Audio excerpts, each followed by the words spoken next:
That's right. Welcome, everyone, to what is day 2 now of the summer solstice. I'm going to say that's how it's pronounced, sure. Jumping forward, I just like the dash, man. I love the intro. I love the logo.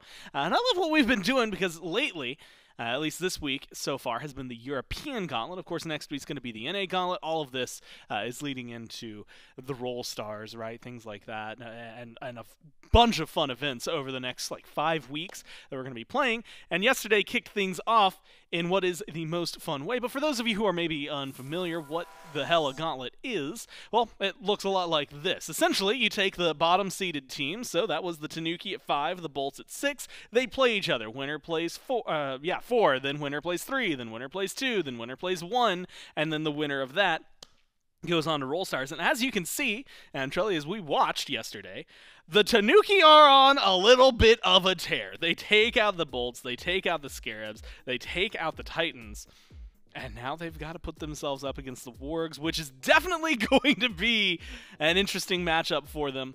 And that's going to be the first one today. Winner of this one will be taking on Hex Mambo a little bit later. And again, winner of that moves on to Roll Stars. And Roll Stars is going to be a whole fun thing in and of itself, right? The Gauntlets, I think, always provide a very interesting style of play. Roll Stars is going to be even more fun because all of a sudden you're saying, okay, well, there's the team of solo laners and it's their everybody.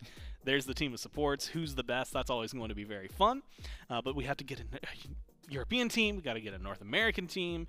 We got to take a little break, I think, in the middle there. Then we got to come back and get some other teams, get some people in there, some captains, and then we got to bring them all back for it. So it's going to be a nice, fun, long event.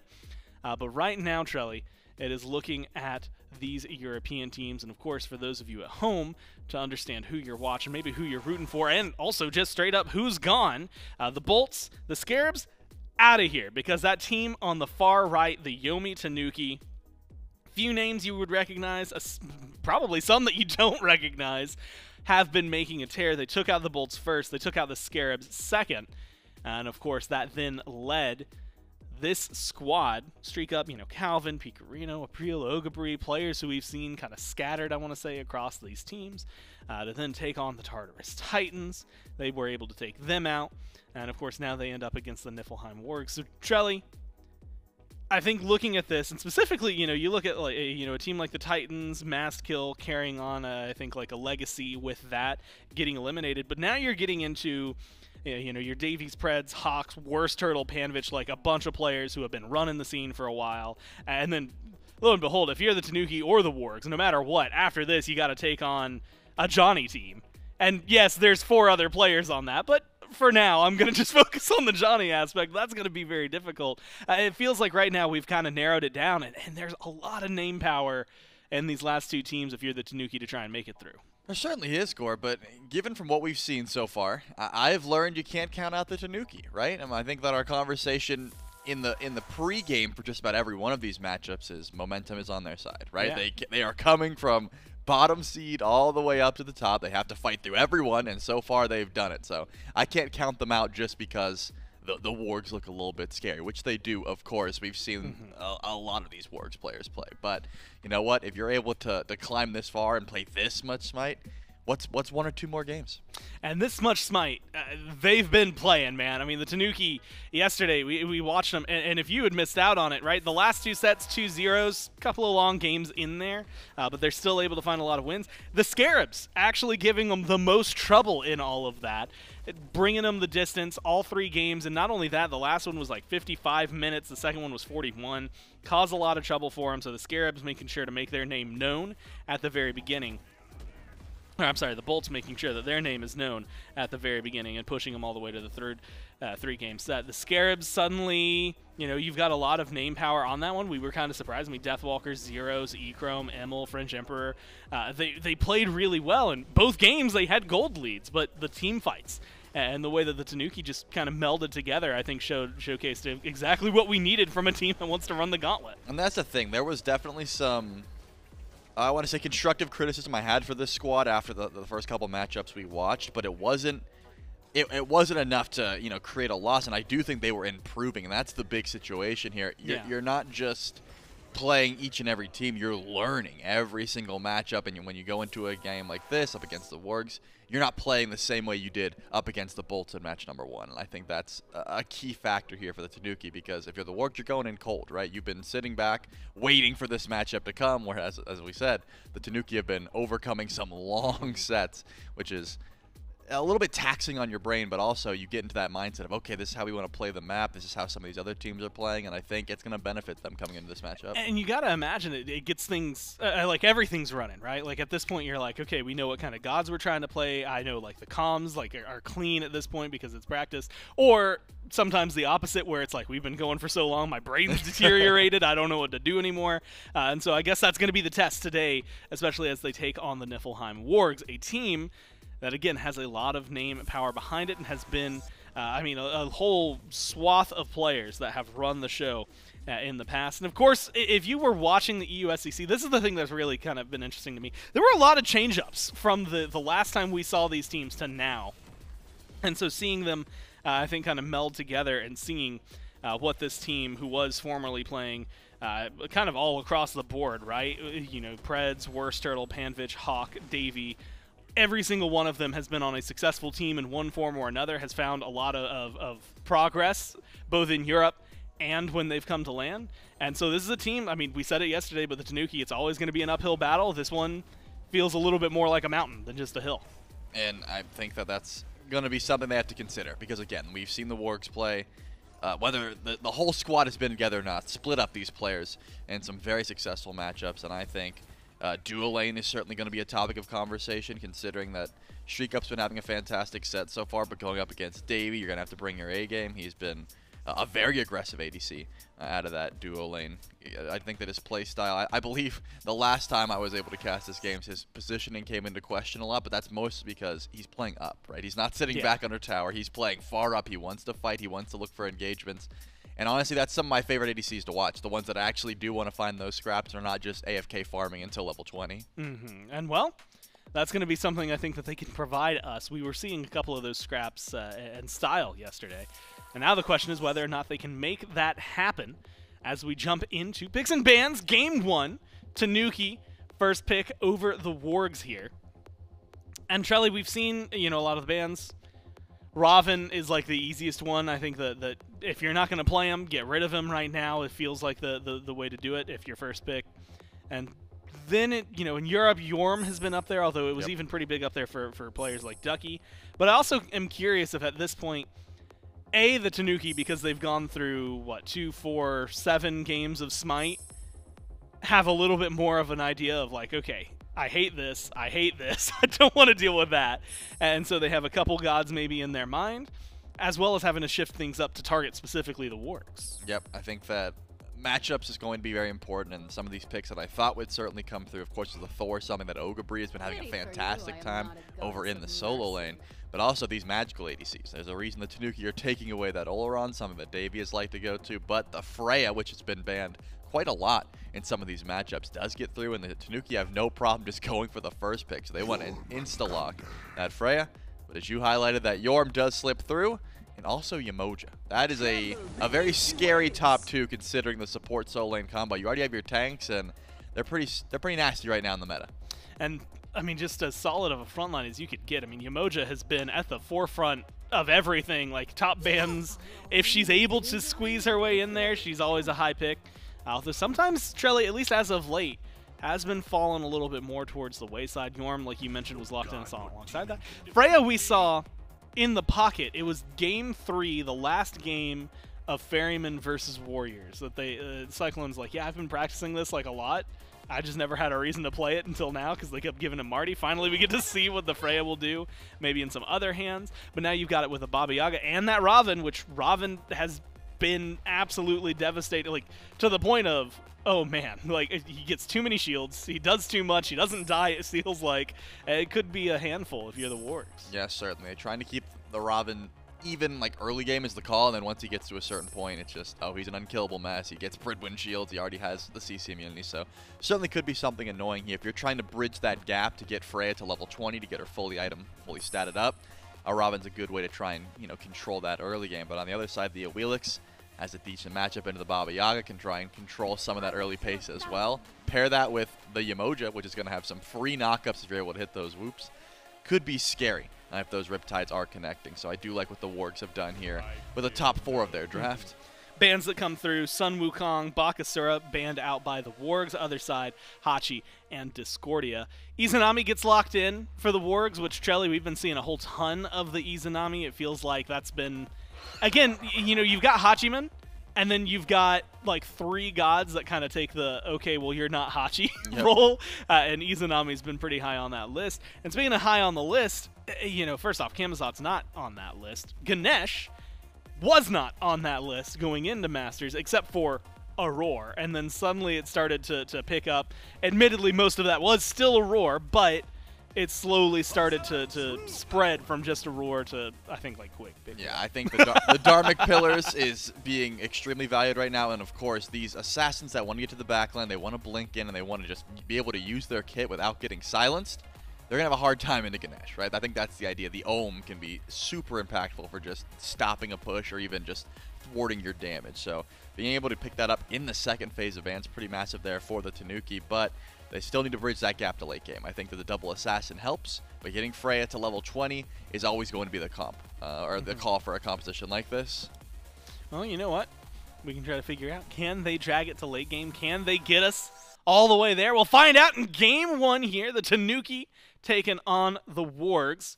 You're going to be sticking with myself and Trelly. Of course, joining us now will be Doug as we jump into the game.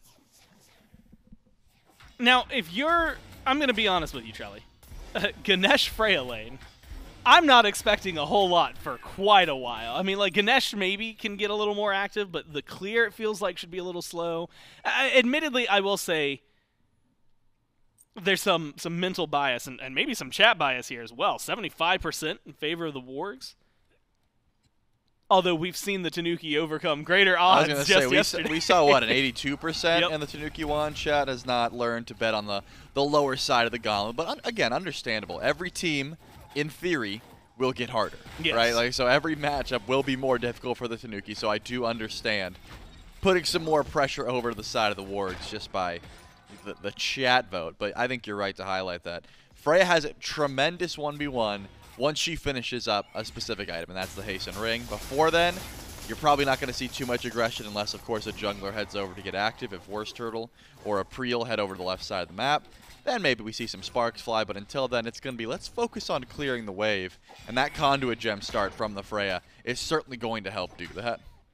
Now, I'm what we like to call not great at Freya. And so I guess my question for you up front is Hasten Ring, that's not an item you can go immediately, is it? Like, you have to get a little more power online and then you grab the Hasten Ring like 2 or 3 in.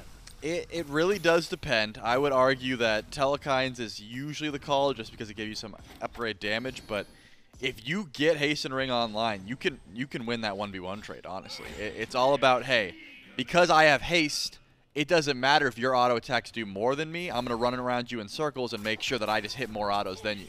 And that's sort of the idea. We'll see if Streak Up decides to prioritize that Hasten Ring. It really does depend on, are you looking for DPS or are you looking for farm? If you get first item Telekines, Gold Fury gets opened up to you, things like that. But Hasten means you can scrap, and then you can try and outbox Davey. Calvin taking a little bit of poke. And we saw a rotation from April, which I was thinking maybe opening up the conversation for a fight. Instead, it was just the shield buff, right? A little bit of zoning. That's kind of where Calvin's health bar has been at, was zoning. But making sure that shield buff could go over to Streak Up, make sure the experience stays in their favor. Something that the Tanuki were pretty good at yesterday, at least in one of their sets. One thing I feel like they struggled with overarching was that early game farm, and you had kind of called it, this comp doesn't really lend itself to that strength either. And so it does feel like something that could definitely cause a little bit of trouble. And so I appreciate seeing the jungler being active all around the map. But that's been about it. I mean, you know, Preds is doing Preds things, being a little bit of a nuisance, stealing the purple buff away. He's hijacking the purple buff. I thought the whoop was going to be enough, but it looks like they were not able to pull it just out of radius, so the purple buff invade will go through. Unfortunate there for Streak Up. The whoop was not enough, and some well-placed Riptides just guarantee that purple buff goes through. And that's well played by Preds. Again, I think that if you're positioning correctly, it's pretty easy just to be able to pull that buff underneath tower, but when you consider the Freya banish and the Riptides, it was a bit of a coin toss, and in this case, Preds comes out on top, and that duo lane pressure off the back of this Izanami is going to continue here for the Wargs. Yeah, I think, man, Freya Ganesh into Izanami Yamoja might be one of the more frustrating, like, first 5 levels that you're going to have to deal with. And the damage output, oh my god, Worst Turtle. Sometimes all you got to do is show up on left, and it's perfect timing. Kills off Calvin, opens up the shield buff, and gets his team first blood. I mean, just perfectly played. I'm already I was in the middle of highlighting Preds, and I got to give him another one. Beautiful Riptide. Right into the gravity surge there from Worst Turtle. And the Dark Portal from Davey makes sure the silence comes through. Ganesh is not dashing anywhere. Calvin goes down for first blood. Shimoda's going to continue to be a problem, but now you give first blood over to Worst Turtle. This Oelix is going to be a problem. You use Suku to traverse the map quickly. You get that Jotun's Wrath online. Still have a blink available if you want to try and create some pressure. I'm thinking playing through the left side of the map where this Gold Fury is, probably a smart call. Wouldn't be surprised if the Wargs are able to go for an early pull just by the nature of their pressure. Yeah, hit level 6 before the duo lane could hit 5, although Streak Up and Calvin do manage to get that off this wave. So definitely some pressure. You got 2,000 gold in pocket. And like you said, being able to maintain the blink is just so huge, I think, for a jungler, especially like Engage. You've already got a lot of jumps. Speaking of Engage, Picarino, we saw the damage numbers yesterday on the Baba Yaga. Goes for a little bit onto Hawk. Dharmic Pillars thrown out by Calvin to assist. They're not finding too much. Good lockdown onto Worst Turtle. They need a couple more hits, a little bit further to get the shot, and it's the leap in from April, the ult down to make sure the kill happens. And they keep it rolling. Hawk's taking some damage, re-engaged, but flickers back to the tower line. Stays a little safe. April needs to do something similar. It looks like low HP for the mid laner of the Wargs, low HP for April. And with no Omi, the autos don't do much for a Yamoja. You have to imagine this Raven's going to get out of here. In theory, going to heal up a little bit from the buff. Nope, it was stolen. Preds is really fulfilling the support role here. With also, you're not back in there. I love that we can just watch Yamoja. You know, we can just follow Preds around because he's always doing stuff. Of course, all starts from Picarino getting very aggressive with the Baba Yaga. Uses the firebolts, tries to get some good damage on the Hawk. Almost bites off a little more than he can chew. Hawk got very close, even with the River's Rebuke. Almost fell down. The damage from April. And then, of course, the chase ensued. And Preds is making sure that no one is able to get out unscathed and steals away a purple buff for their troubles. But still, loving the pressure here. Luckily for Streak Up, Calvin was on respawn for that purple buff and is able to pull it away from the riptide hands of Pred. So one purple buff going the way of the Yomi Tanuki. But that gold lead, there's a reason it's in favor of the Wargs. It's just by nature of clear and pressure on this side of the map. And of course, that's going to come from an Izanami regardless, but I think a lot of it has to do with the aggressive playstyle that Preds has been implementing here on this Yamoja. You got to think, I mean, Davey maintaining this lead, I have to give credit. Pred's rotating around. Calvin's almost caught up in a way that has been pretty helpful, but Pred sticked over to level 7 off of that purple buff that they were able to secure. And you know, Charlie, one thing I haven't asked you about, we've seen April rotate in on left. We've watched around that fight in the green buff, jumping in to get a kill. I didn't really ask about the Raven in the jungle versus Raven in solo, and I guess with Camazotz, maybe where you prefer them, and we'll have to hold that thought for now. April takes a lot of poke in mid from Hawk, and at first was dishing it out just as well as they were receiving it, but Worst Turtle shows up, Pred's has shown up. And it's just those Riptides right now have been insane, and there's going to be the pull right on to Calvin. The walls are up, but the dash for Ganesh goes through walls, and that is enough to get Calvin out of there, though just barely at that. Yeah, Preds has been on point, and that's a beautiful pull in. Unfortunately, this time Calvin does have the HP to get out, and it all starts from a little bit of over-aggression there from April getting relatively low to the gank attempt from Worst Turtle. Ogre was able to steal away the blue buff, or confirm his own blue buff, I should say, because of the aggression from Worst Turtle. But I think that Raven is just, you can play just about any role at the moment, really. The full damage works just fine because you have so much immunity with your overhead kick and with the Mystic Rush. You can build full glass cannon, and you're still able to get out of situations just fine. But of course, if you want to throw them over to the solo lane and build full tank with some Glad Shield, with some Pridwin procs, you're going to be able to do just about, not the same amount of damage, but a similar amount of damage to squishier targets, and then you become unkillable. So it really does depend on what you're looking for, and in this case, double assassin dive. Ogabri is still building that full damage style on Camazotz, so they're preferring to go for a more damage-oriented start rather than, you know, a tanky warrior diving the backline. And honestly, a damage-oriented start and specifically being able to dive onto, let's say, someone like Davey could be pretty helpful.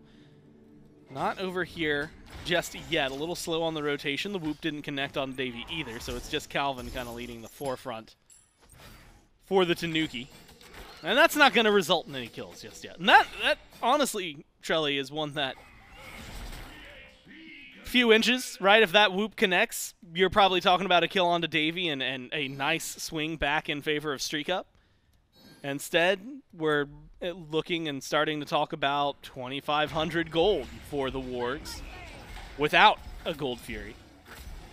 And maybe pressure from the Tanuki needed at this point, items needed at this point to make things happen. And Ohm to silence out Davey. Stun's going to be here. April and Worst Turtle are in this side of the jungle on the left-hand side. But both of them are backing up because the Tanuki duo lane is backing away. Too much health taken. They just want to play it a little safe. They do. That tower is getting relatively low, though. The Wargs might have had an opportunity to go in for the pull, but they're actually heading towards the gold tier. They recognize Streak Up and Calvin have no HP to try and stick around. But this is also warded. Calvin has a sneaky ward that's going to reveal exactly what's going on towards the Gold Fury. So the Wargs have to reset and put their eyes once again on either a fight or this tier 1 tower. Thanks to a keen rotation from April and Picarino, they're going to zone off Worst Turtle. And the left side of the map should be safe for now. But I love that play. They understand that, hey, we have plenty of pressure. We have plenty of DPS. And not only that, we have poked out the duo lane. You're losing 2 members of the Tanuki's fight or possible contest on the Gold Fury. You get to see just how much damage can come through from this Jormungandr. Ogabri forced into the bat out of hell defensively and is going to have to back up here. That's just sort of what Jorm provides. And look, just so much damage. That's with Glad Shield and Chronos Pendant. Luckily, Panvich already went back and bought. Ogabri's probably sitting on a lot of gold, but the Gold Fury started up. And so far, actually not dropped. Calvin walked in. Dharmic Pillars were dropped. Try and maintain it. Gold Fury officially leashed, but there's still some DPS in the back. Calvin locked down by the walls. Killed off. Preds picks up the kill, though it's off the back of Worst Turtle's damage. April comes in to work on Davey. Streak Up chasing down Hawk. And it is looking like a surgical strike from the Tanuki. But Picarino gets caught out. Worst Turtle finds an important kill for his team. Gets rid of the mid laner on the Yomi Tanuki to keep this 2 for 2. Losing your mid and support feels a little less bad than losing your mid and carry, which is what the Wargs suffered. Certainly does, but I love that play from Calvin. Recognizes, hey, Gold Fury is very weak. I'm going to drop the Dharmic Pillars and then just get involved. You have to worry about the turn of fate possibly going in for a steal, so the Gold Fury gets dropped. And as you said, that could have went very sour for the Wargs if Worst Turtle was not able to find that pick onto Picarino. So just a good dive there, and also Streak Up getting very active, trying to close gap onto Hawk as Merlin maybe bit off a little bit more than he could chew. But the beacon has spawned in, and Calvin getting some good capture towards it. Doesn't seem like there's any Wargs that are close enough to try and defend this, so Calvin gets it for free. That's about as good of a play as you could ask for if you're the Yomi Tanuki. I feel like we've seen 2 kinds of beacons. That kind where one guy's just there and nobody else is. And admittedly, maybe the perfect time for the beacon to spawn here for the Tanuki, right? Everybody else is just backed, low health, or they were killed, so you didn't really have an opportunity to maybe reconvene and set up for a fight. And then we have the opposite, where all 5 players have rotated in, they're all standing on it, it's 12 minutes in, we get a big team fight just to the left. Right now, Streak Up, items finished, looking for the fight, but might have bit off more than they can chew. Valkyrie's Discretion gets some much-needed damage out there. April's here. Do they want to dive the tower? The answer seems to be no. Worst Turtle, Preds, creating a little bit of space. Immunity used by April. Try and dodge out some of the damage. Davey kind of surprised to see has not backed just yet, but presumably not in this fight. Picorino starts to rotate in as well. Nothing big coming out of the Tanuki's rotation. Preds is getting bullied a little bit. They got the shield buff. Worst Turtle's still in the neighborhood. It's just not a good fight to pick up. Doesn't seem like it. So full-on retreat is the call. Still around this Gold Fury, though. Those Oracles will give some extra vision, I think, key towards the team fight, trying to make sure you know exactly what's going on this left side of the map, and that goes the way of the Tanuki as well. But I do like that play from Streak Up, recognizing, hey, I've got Valkyrie's Discretion, get out of jail free card, essentially, so I'm going to trade some autos here with Davey, see how it goes. Ends up losing the 1v1, but once you go up into the air and find those shots, Davey had to retreat. And, of course, if not for Preds, and, of course, the rotation in from Worst Turtle, maybe we see a tower dive there to try and kill the low-health Izanami. Doesn't end up working out, and the Tanuki have to back up. But even with that stealth, it's going to be relatively nullified here because of April's build. Yeah. Second item, Erendite, being able to reveal that stealth the second the Mystic Rush comes through.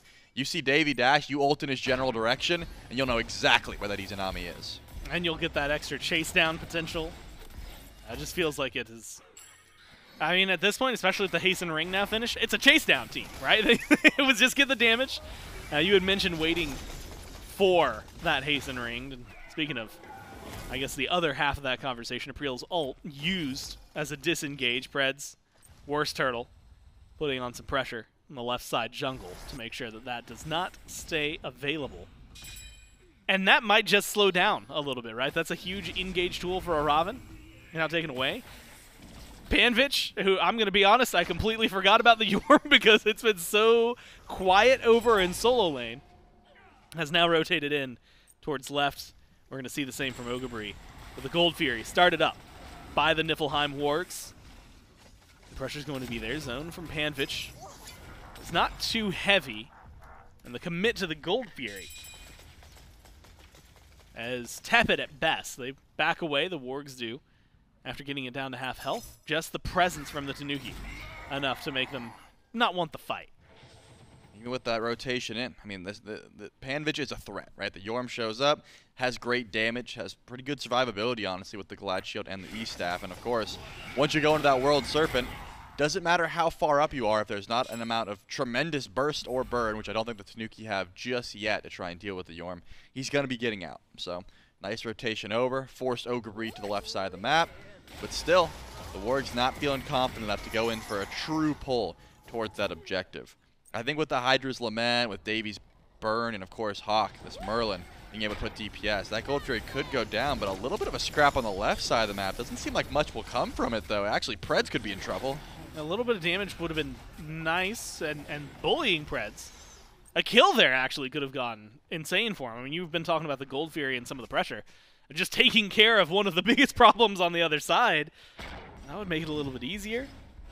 But unfortunately for the Tanuki, and if I remember correctly, what, the 25% of people that voted for the Tanuki, they're not able to find that kill, not able to find that lead. Gold has been, I don't want to call it stagnant, because it's definitely been bouncing back and forth. Unfortunately, it's only been bouncing back and forth between like 2,000 and 2,500.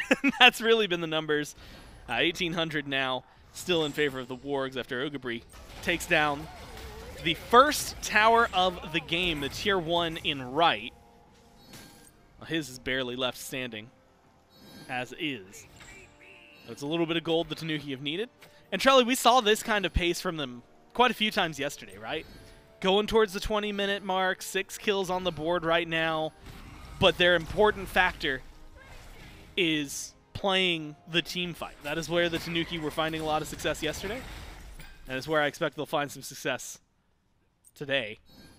And as of now, I can at least say for certain, buffs have not been their expertise. Yep. With the way Preds has been playing. Yep. Unfortunately, April knew exactly where Preds was, too, because had to backstab, had to turn around and juke the knock-up there from Worst Turtle, had to overhead kick the Riptide to make sure he didn't get pulled back in, but just did not use that first ability to confirm the buff, and Preds was able to steal with relative ease. Full grouping here from the Niflheim Wargs to the left side of the map, though. Once again, they would love to look towards this Fury, but they also understand that Streak Up's pushed up pretty far over on the left side of the map, and they don't want to give their tower up. The rotation in from Worst Turtle. Maybe Streak Up has to use the ultimate, but still, no aggression. It's an attempt at fights, but really not overcommitting for anything from either one of these squads as the beacon finally spawns in. Remember last one, pretty easy for Calvin. Preds tries to get away here, but there's some lockdown damage. Good onto the support. But April, again, taking about just as much as able to dish out, but does not change anything. The zone was good from the Tanuki, and that's all you need. Beacon gets captured. That's 2 in the bank for the Tanuki. And again, Trelly, like, it's one of those, the first beacon, you lose it maybe doesn't mean that much, right? It's some good stats on it, but nothing too crazy. The second beacon, suddenly now everything that you just had has been doubled, and it feels like it really stacks on itself, compounds on itself. And so now the Tanuki should be able to feel it pretty well, and I guess they are feeling it. They're going for a Pyromancer here. 19 minutes in, first neutral objective, secure that one. Put the Runic Bomb there over to Calvin. And even immune out the pull from Worst Turtle in mids. Picarino no beads. Worst Turtle no ults. Gold Fury still on the map, but a couple of wins here that even up the gold for the Tanuki. Yeah, tower overrun left. Pyromancer going down. It's going to be a big win. Streak Up has been trying to find some boxing matches versus Davey. We saw exactly how much double ring, or that's triple ring now for Freya, really does go. But once again, it's a Gold Fury pulled by the Wargs. This time they've got some great positioning. The Tanuki are a little late to this. Yeah, rotating in slowly. Wargs burn that one. Merlin making sure to put his mark on the fight, but the fight after might go a little bit differently. Whoop doesn't connect and doesn't lock anyone down. The chase is still on from the Tanuki, trying to find their way around the walls. Firebolts thrown by Picarino. A little bit of burn here and there. The Y, unfortunately, goes a little wide. It does not connect. Worst Turtle's alone with Ogabri. Might give an opportunity for a fight. Might be the turnaround. Merlin damage can be scary. And they've got some slows from the other side of the walls from the Emojo, but a double whoop coming in from Streak Up. Now the chase has turned around once more. The Tanuki stepping forward. 1 kill onto Davey for Streak Up. And Valkyrie's discretion just a little short of giving a double. Preds lives to see another minute. But you can be happy picking up a kill finally for the Freya this late into the game. Feels really good. And makes up a little bit for losing the Gold Fury. Certainly does. Ogre dove real deep into the backline for the initial start of that fight. Jumps away and Worst Turtle mistimes the gravity surge. Was not able to pull him back in. Had the beads, but at the very least, maybe that fight goes a bit differently if Ogre is afraid his eads are down. Didn't need to. Was able to use the Bat Out of Hell to chase down, as you said, almost a double kill. Going the way of Streak Up. Because of that damage that Freya has online, you lose the Fury, but win the fight after the fact. The Yomi Tanuki, I don't think are too upset about this one. Of course, the Wargs finally felt that they've been controlling this map. They went for that pull many times, but never decided to commit.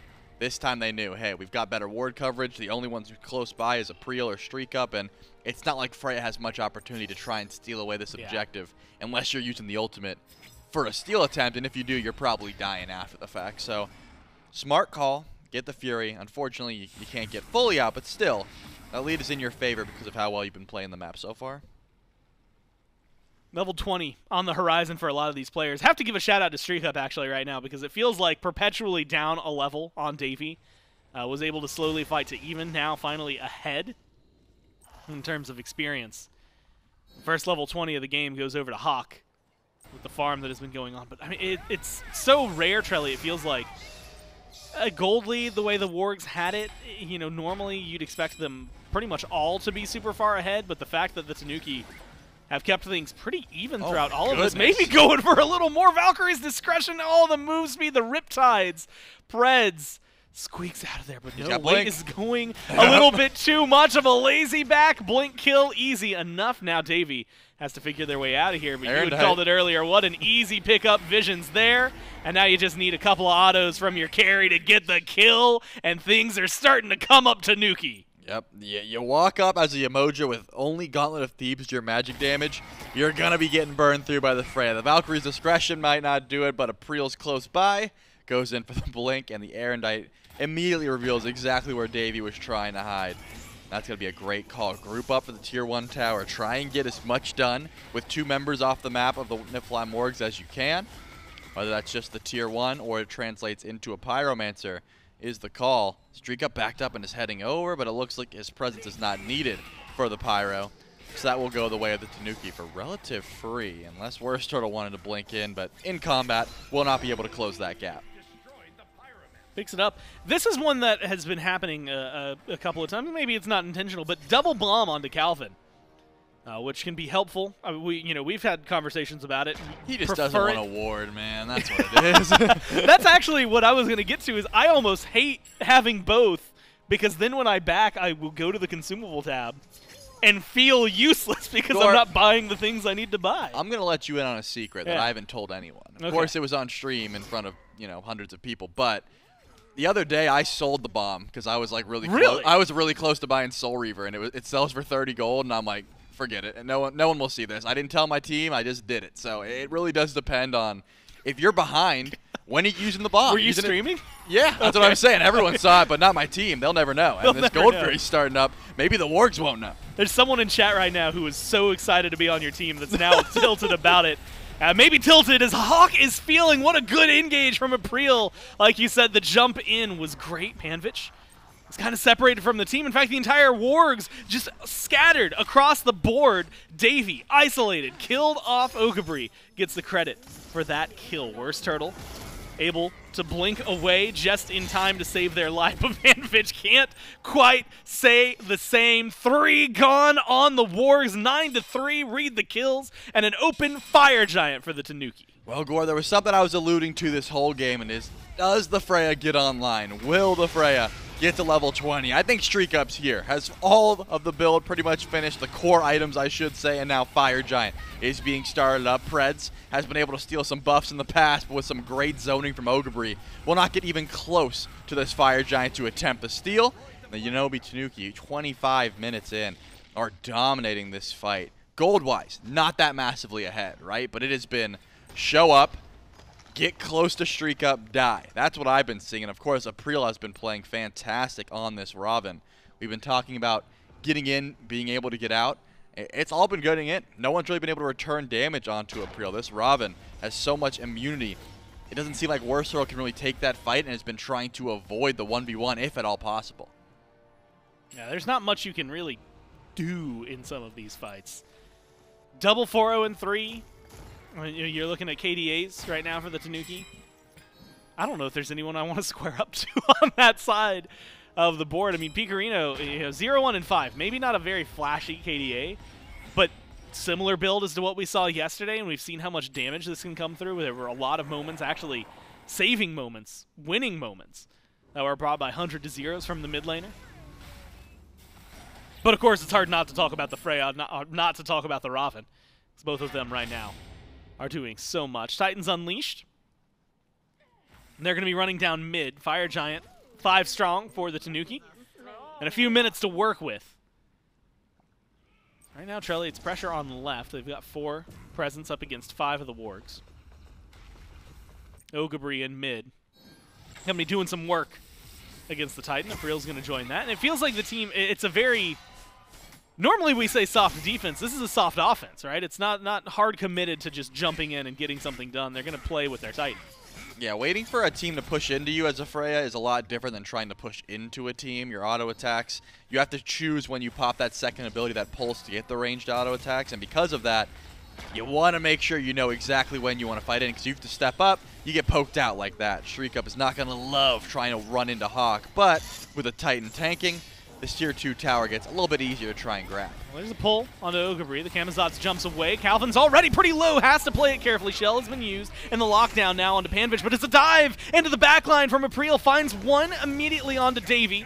Unable to find the damage necessary to kill anybody else and loses their life for the trouble. Preds throws up the walls, separates the fight, but there's the Valkyrie's discretion. One more shot would have done it, and Ogabri's going to be the one to help close out that kill. Phoenix dies in the meantime, and Ogabri just goes straight into the backline, straight into the fountain, takes a little bit of extra damage, but it's a 3-for-2 plus Phoenix swing for the Tanuki, and now the Order Titan is in the Titan room getting a little bit of damage done. And the Titan finally goes back. A huge key factor into actually grabbing that Phoenix. It is not easy to try and kill a Phoenix with a Freya. You don't really have a Hunter. You don't have a traditional physical damage towards that structure because the Titan was there, made it a lot easier. And Ogre goes massive in the backline. This is what I was talking about. That double assassin dive can be so difficult to try and deal with when you can't keep your carries. And of course, Davey, Hawk, and Preds all falling down shows exactly what I was referencing. But Worst Turtle was able to pick up some return kills, so the Awilix sits at 4-1 and actually finishes full build even before April. So the farm game, and I think being able to confirm some of these kills has been well for Worst Turtle, but the rest of the team not sitting fantastic. You still have 2 tier 2 towers to try and go through here if you are the Tanuki, and I would assume that's the end of their pushing, right? Maybe you go in for this Primal Fury, but it's going to be an enhanced Fire Giant the next time we see a true scrap, assuming the Wargs don't want to push up and look for any engagement, which they probably wouldn't. But at the very least, you've got Panvich, who can clear that fire wave relatively easily. That mid wave is going to be dealt with, and of course the teleport should be getting upgraded, and then Panvich can join the fight, or even use the World Serpent to get towards the Fire Giant. So that's not going to be the biggest deal, but at the very least, the Tanuki should be in a more commanding situation towards this enhanced Fire Giant once it does spawn in. Yeah. What I do want to zoom in on, though, Gore, is despite the fact that it seems like the Tanuki have been getting the better end of these trades, they're not massively ahead. They're not so ahead that the Wargs need to be afraid to step up here. They certainly should be careful, and they need to have tunnel vision on who is doing the most damage. And I would say that is the mages at the moment.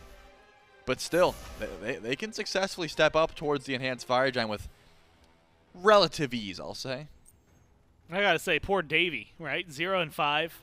It's been the target of the Tanuki's aggression, it feels like, every single time. So, survivability, I would say right now. 10 seconds for both relics. Might be a big deal. Preds whooped, though, and the damage is just there. Streak up, burning through the health bar. 5, 0, and 4 for this Freya, and just in time for an enhanced Fire Giant. Not much the Wargs can do, but Trelly at this point, you almost have to take the 4v5. Your base is broken open. Tier 2 and left and right still standing. I want to say that I said the Wargs shouldn't be too afraid to step up. That was a lie. That was a bold-faced lie. Maybe they should be terrified. Yeah, maybe it was quaking in their boots. It was probably just Preds, though, because who else can get whooped on that team besides Preds? No one. Everyone's got beads, and of course you can't whoop Yorm. Trust me, I've tried. So in this case, I think if you're the guy without beads, getting near Freya is not going to be the best option, and Calvin perfectly there to set up for that CC. Now enhanced Fire Giant goes down. And Yomi Tanuki can finally try and deal with these last tier 2 towers. They've got time, though. Preds will respawn, so the Wargs can try and set up for a defense, get as much farm as possible. And luckily, because they didn't really fight, they still do have their relics up to try and go for a situation underneath the Phoenix. I think with the right CC, with the right target knocked up, the Wargs still do have a chance to go in for a solid defense here. I feel like a broken record, though. It's going to have to be damage on a streak up. Someone has to deal with the Freya. If he's allowed to free cast, the fight is not going to go well. And unfortunately for Hawk, and I guess Davey as well, trying to peel for the carries does not seem easy. It's just a lot of dive from April and Ogre. It's almost like you have to leave him on an island and just switch off diving the carries. Ogre and April are going to dive the backline, and while that's happening, Panvich and Worst Turtle should also be diving the backline. They're going to pass each other on the way. Yeah, and I mean, at this rate, you had mentioned it, usually with just the Freya, it's not the easiest thing to try and siege some of these objectives. You got 2 Runic Bombs, though, and 2 Assassins that love diving deep right now. Definitely some trouble, I think, on the horizon for the Wargs. Mid-Phoenix is respawned, though. Fire Minions dealt with. They just have to deal with the fact that it's an EFG Ogre. Very survivable is a Camazotz. Could jump in. Maybe give a couple smackaroons to that Phoenix and jump out of there. It's all about the engage right now, though. On left, it's the Dharmic Pillars, and mid, it's just a jump onto Worst Turtle, and the delete button gets hit not only onto the jungler, but onto the 2 Phoenixes as well. Left, mid, gone. And the 5v4 damage in favor of the Tanuki. Which, really, they know better. They play it a little safe. They fall back. Tier 2 on right. It's going to be their next target.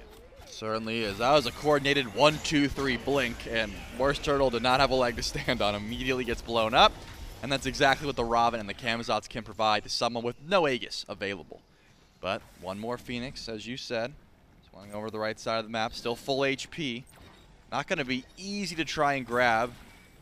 But you've got Enhanced Fire Giant, letting these assassins close gap as April is trying to go for a rotation behind the back line. Trying to split up his team fight is the call, and Preds does not have the Rivers of Butte. There's going to be the Dharmic Pillars one more time. Davey is the isolated target. Dash is good. Get some distance. Phoenix instead will be the one on the chopping block. Will go down. All three gone. And a Yormult used for some disengage, a little bit of poke. Respawns come through on the Wargs, where Sturtle's back in the neighborhood. Shelly, normally, this feels, I want to say, a very mounting hype moment, right? 3 Phoenix is gone. It's a big deal. It's huge. It's going to change everything. I have to harken back to yesterday, which is that we saw the Tanuki specifically make a fight back from this point. We certainly did.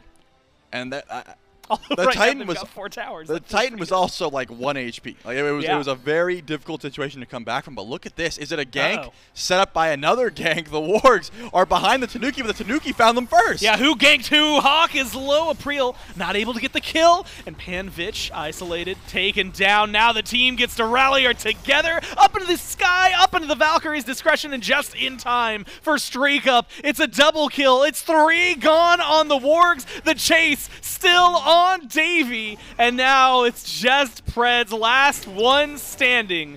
The wall's gonna help out only so much. Fire minions marching down mid, left, and right. April looks for the deicide, finds it, and helps the team get game number 1 as the Tanuki continue their tear. It's just unfortunate that April cannot be here for the Titan to go down, but at the very least, the Tanuki 19-5. I will say, I think the stat line does not affect how close some of these fights were, but at the end of the day, that was just farm. I think the actual team fight, the actual situation where they were showing up, the Wargs were, to these fights, and then just losing 1 to 2 members. Maybe they were getting out with the objective, but they did not have many answers for the amount of, number 1, DPS that Streak Up was providing, and number 2, the dive potential. This double assassin, the Robin and the Kamazots, would blink in, kill 1, sometimes kill 2, and get out for relative ease. It seemed very annoying to try and deal with. That might just be the annoying. Maybe doesn't even cover it fully, right? Dharmic Pillars, Freya, Robin. That just felt like too much after 13 minutes in that game. Really, I think well played there by the Tanuki, and the continuation right now, Trelly, of this streak. Remember, yesterday, first set goes 3. Second set, 2, and it's the Tanuki. Yep. Third set, 2, it's the Tanuki. This one starts off 1. We'll find out if they can continue these 2-0s, continue their run through the Gauntlet, and maybe even take out the Wargs. All of that, of course, right after this quick break.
Welcome back, everyone, as the Tanuki continue their tear. I'll tell you something that hasn't torn is the past tense, and that didn't work as well as I wanted it to. But there are no holes in it, and those are my Skulls shirts because I actually really like those, and they're really well made, and you, too, at home can get them. The only reason I'm not wearing them now... Wouldn't there be 3 holes? There are 2 for the leg, 1 for the... Or maybe 2 for the leg? 2 for the arms? Where are you wearing your t-shirts, my guy? 2 for the arms, 1 for the head, 1... Okay, no superfluous holes. Gotcha. Like a lot of my other actually cheap and shirts that I need to replace have that I'm thinking about right now. All of the Skulls shirts are fantastically comfortable. And now... even better for you. You can gear up for the SPL season and specifically what's going to be happening in Phase 2, especially on the Run to Worlds. Represent some of your favorite teams, grab some comfortable t-shirts, and rep who you want to rep, who you want to root for, and have it in a beautiful, beautiful fashion. You can go to shop.hi-rezstudios.com/SPL. You can go to shop.smiteproleague.com. You can just go to smiteproleague.com. They'll all lead you to the same place. And, of course, that is over to our good friends at Skulls who are making fantastic merchandise. And in fact, when I get home, I'm going to change out of this thing into probably a Skulls t-shirt because they're just super cozy, man.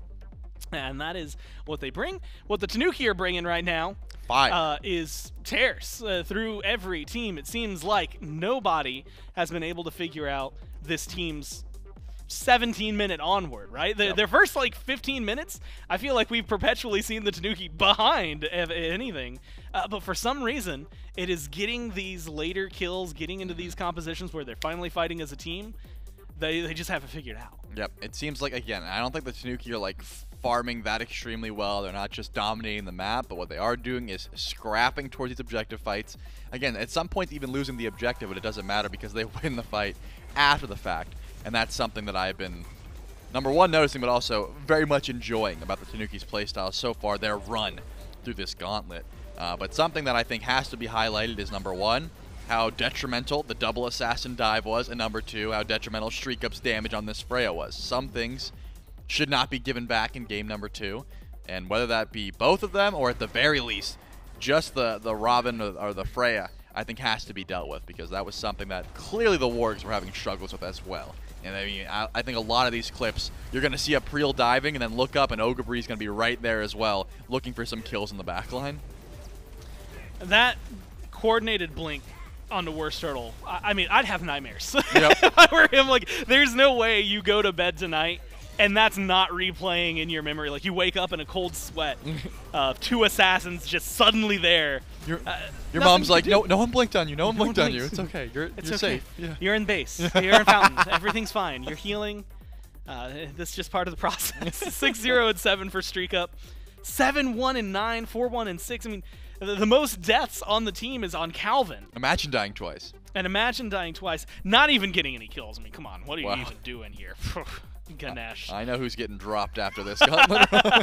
No, Calvin played fantastic. He played so well. Yep, I think that first Gold Fury fight, he was able to defuse pretty much immediately just with dropping the Dharmic Pillars and positioning himself. So no one on the Tanuki should be getting dropped. They're all playing fantastically. But, this is not one of those situations for the Wargs where you try and dissect every little thing that went wrong.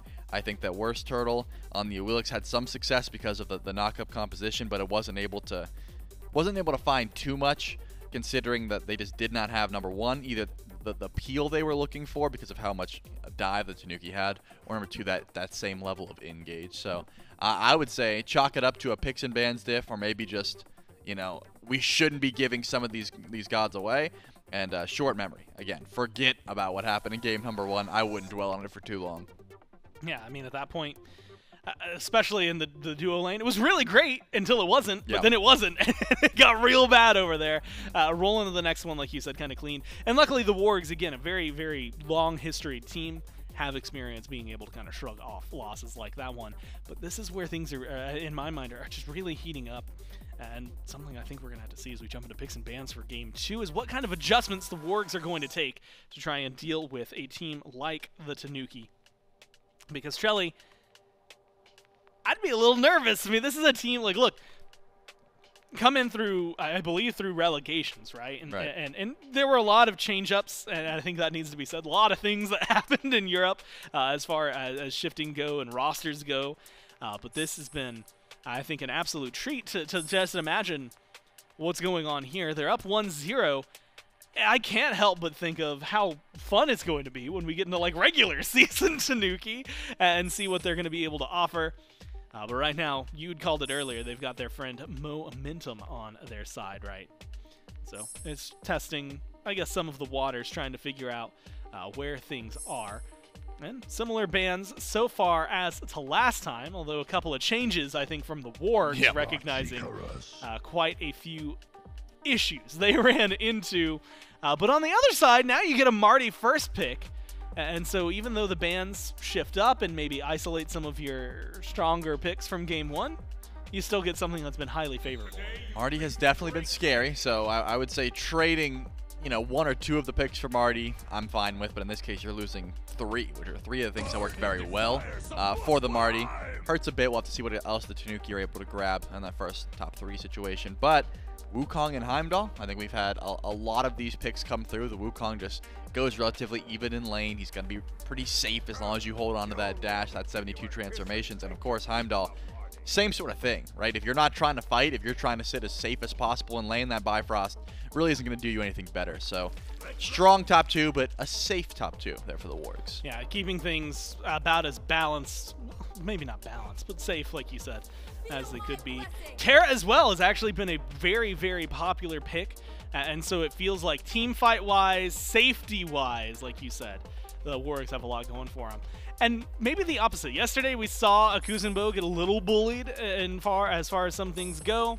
You know, Thor, though, hit or miss, and honestly, it kind of depends on who's playing it. Ogabri, I believe it was yesterday in the first set, looked nuts on the Thor, and so wouldn't be surprised if maybe that ends up going over the solo as opposed to maybe getting thrown into the jungle.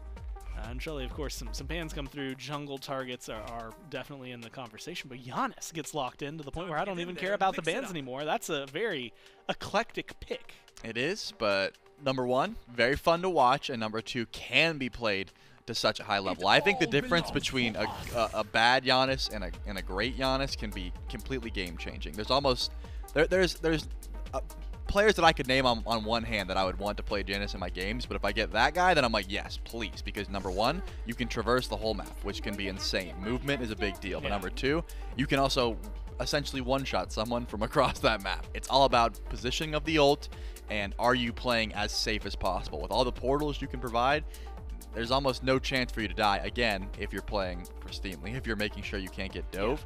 I see a Thor ult, which could certainly be a problem. The Thor wall could also be a problem, but if you're staying unseen in the jungle, you got your wards down, it's going to be hard for Thor to even locate you. Especially, I mean, now start to factor in like Circuit, early game potential, a lot of aggression. Achilles, that was locked in for the Tanuki, not something that we see too often. As of late, though, he's been doing pretty well.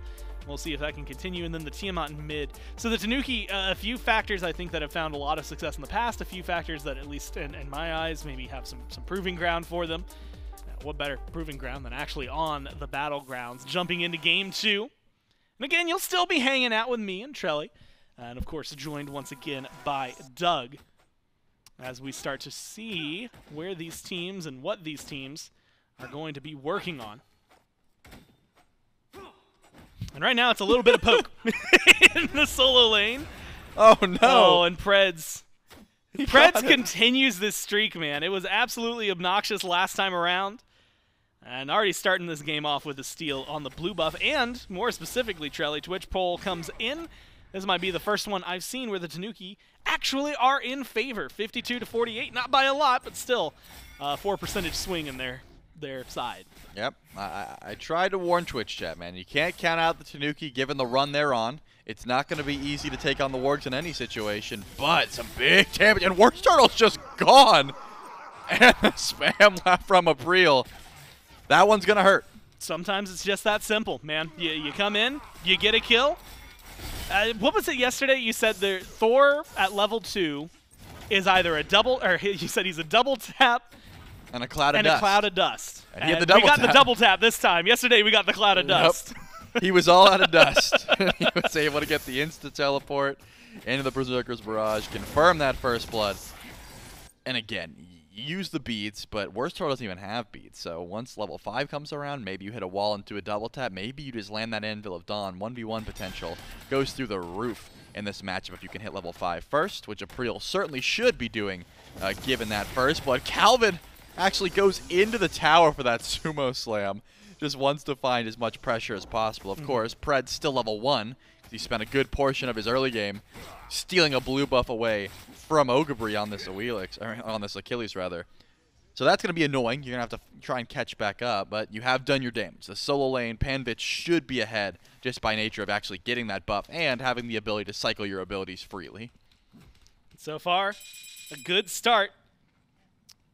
Though we did see yesterday, I think, a little, I want to say struggle, right? April started off incredibly well.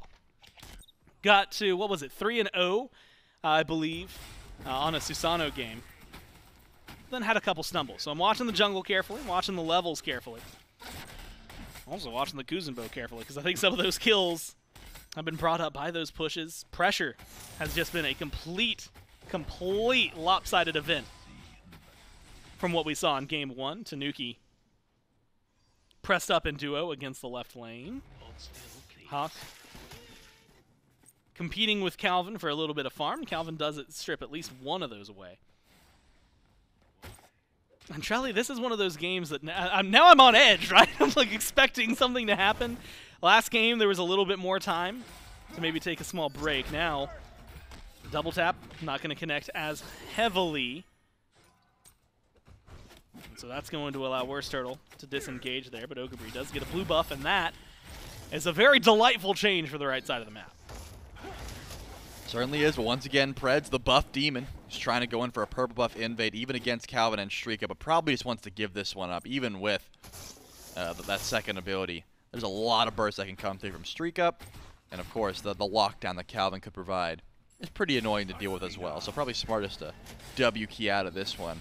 I've got my eyes on the junglers, though. April does hit level 5 first, as we expected. That Anvil of Dawn is available. I've got a few different areas that could be looked to try and use it, but Worst Turtle was not too far behind. Also ticked over to 5, has that last breath. And it looks like a bit of a rotation in Hawk, hiding in the jungle near shield, but maybe looking for some fight over in duo. Worst Turtle's well over. What a shot from Hawk. Preds picks up the kill, but we know where that damage came from. Calvin, unfortunately, locked down, and it's a 2-kill swing for the Wards. A great rotation in. And a great shot from the Giannis to start things off. And again, April had the ultimate, is sitting by waiting for Hawk to show up to mid-camps. Doesn't have the exact whereabouts, and looks like Hawk's able to sneak by. That Anvil of Dawn would have came in handy if it was close enough, just did not track the movement there of the Warg. So great play by Hawk, and of course Worst Turtle to find something in duo. Hawk loses the beads, the double tap's good, but decides not to teleport in. Probably the smart call. Yeah, the 4-minute under a tier 1 tower, so that doesn't always work out super well in your favor. And Trelly, I feel like I jinxed him a little bit. The Tanuki had a good start, and then of course I had to start talking about the fact that yesterday they had a good start in one game and things fell apart. And now, I wouldn't call it falling apart, right? It's a couple hundred gold, a couple of kills. But it might need to a little bit more. Good taunt, good damage. Forces the open dodge out, now pulled back. Ogabri low. You have to hit the last few autos. There's going to be the slam. Juke. The damage. Juked a little bit. But Panvich still able to close it out. Put a third on the board for the Wargs. And start this one off with a fiery passion. Yeah, Ogabri just did not have the reaction time to use the Fatal Strike before the stuns came through. And then once you use it after, unfortunately just gets body blocked there. Panvich and Worst Turtle. Ogabri goes down, and of course, even more pressure towards April, towards this blue buff. 3 members of the Wargs nearby. It's not going to be easy to try and steal it, and they cannot. So, hey, Preds gets to pick up a blue buff if they so choose, but decides against it. They're just going to leave that one in the jungle.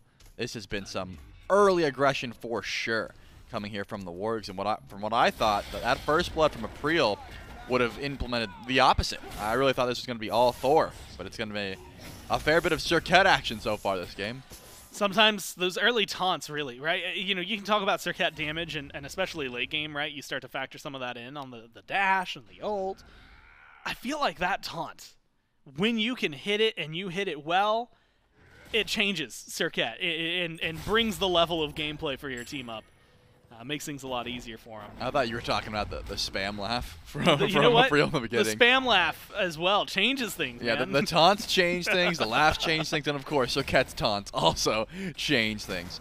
Serket just can be so active in the early, even from behind. Being able to blink in and hit that CC, as you implied, can be super annoying, especially if you're on these key targets. So I'm going to keep my eye on Worst Turtle, considering he's been a part of 3 of 3 kills. Next time Bloodshed, you can bet Serket's probably going to be nearby. Is once again rotating over to solo. You have to imagine cooldown buff with no blink, yeah, for 50 seconds. I was like, there's no way you're just going to try to walk up on Ogabri. Although we've definitely seen crazier things from, I want to say, both of these squads, both of these junglers very specifically. Maybe a little bit more of a lull in the action, a reset moment for the Tanuki. And this is something I've grown to appreciate from them specifically over the last I guess, 2 days now. As April goes up into the air, looking for a dunk, finds it, slams down, forces the beads on the Giannis. That's going to be a pretty simple retreat from the Wargs. Damage does connect there on April, keeps them TKO'd from the fight, not able to jump in, but the wall double tap is good, and you need a little help, and Calvin's there with the push, just not enough to have the follow-up to get the kill. So even though the pressure is on from the Tanuki, the Wargs get to walk away, maintain a little bit of their relics, lose a few of them. Hawk might be in a little bit of danger for the next few minutes. Certainly could be. Beads going down's a big deal. Fortunately, Worst Turtle just a little bit too tanky. Was able to avoid a good bit of the damage. Davey goes for the ultimate to find the beads off a streak up, and here's who's close by but Worst Turtle. All the while an invade over on the right side of the map. So much aggression. Picarino is even rotating to the left side of the map. Man, everyone is just looking for blood, but Worst Turtle has so much movement, and the taunt is able to cancel out that Primordial onslaught. But scraps on the left, scraps on the right. There's even a little bit of a fight in the middle. They're just scrapping everywhere, Gore. Scraps on the left and scraps on the right sounds like a picky eater's plate. Because they move it around to make it look like got you. I like that one. And that's kind of how this has been. I guess they're not picky eaters. They're looking for any fight they can find. But there hasn't been, I'm going to call it a little bit of rhyme or reason, right? It hasn't been a fight over anything. It's just been a fight. And so we'll see, especially now approaching 10 minutes. 12 minutes is when the beacon comes in. 10 minutes you'll start talking about oracles, maybe get the pyromancer involved. Last game, we didn't see a tower fall until about 16.5, 17 minutes. First neutral objective in terms of the pyromancer was 19 minutes in, if I remember correctly. So this is something I was going to say I can kind of admire about the Tanuki is their ability to take a game that for a little bit was spiraling out of control and just say, all right, none of that, and put a pause to it. I mean, forcing the Wargs to play a little more defensively. Now Hawk can't play aggressive until his beads are back up, unless he wants to be caught into a bad spot. So I think it opens up a little bit of that. They also have moments like this. Unfortunately, the wall, a little wide there from April. Not able to lock down Worst Turtle now. The tables have turned. Taunt is good. Throw back. But the hammer still there. No one waiting for it. Up into the sky. Just barely in time. The damage from Hawk. Almost enough. That's going to be just what Thor needed to get out of there. Create some space, but Preds loops around. Worst Turtle's still in the area. I thought they were going to go for some CC. Maybe apply some pressure. Instead, it's the poke game. That push. Just a little wide. Good dash. And disengage from Worst Turtle. Make sure nobody's fallen just yet. Not yet. Not for lack of trying, though. As we've been talking about, these fights have been continuing. It's not finding that bloodshed. Remember, this all started where Streak Up gets the beads pulled from Davy's ultimate. Those beads are almost back up. That's how long this little engagement was lasting.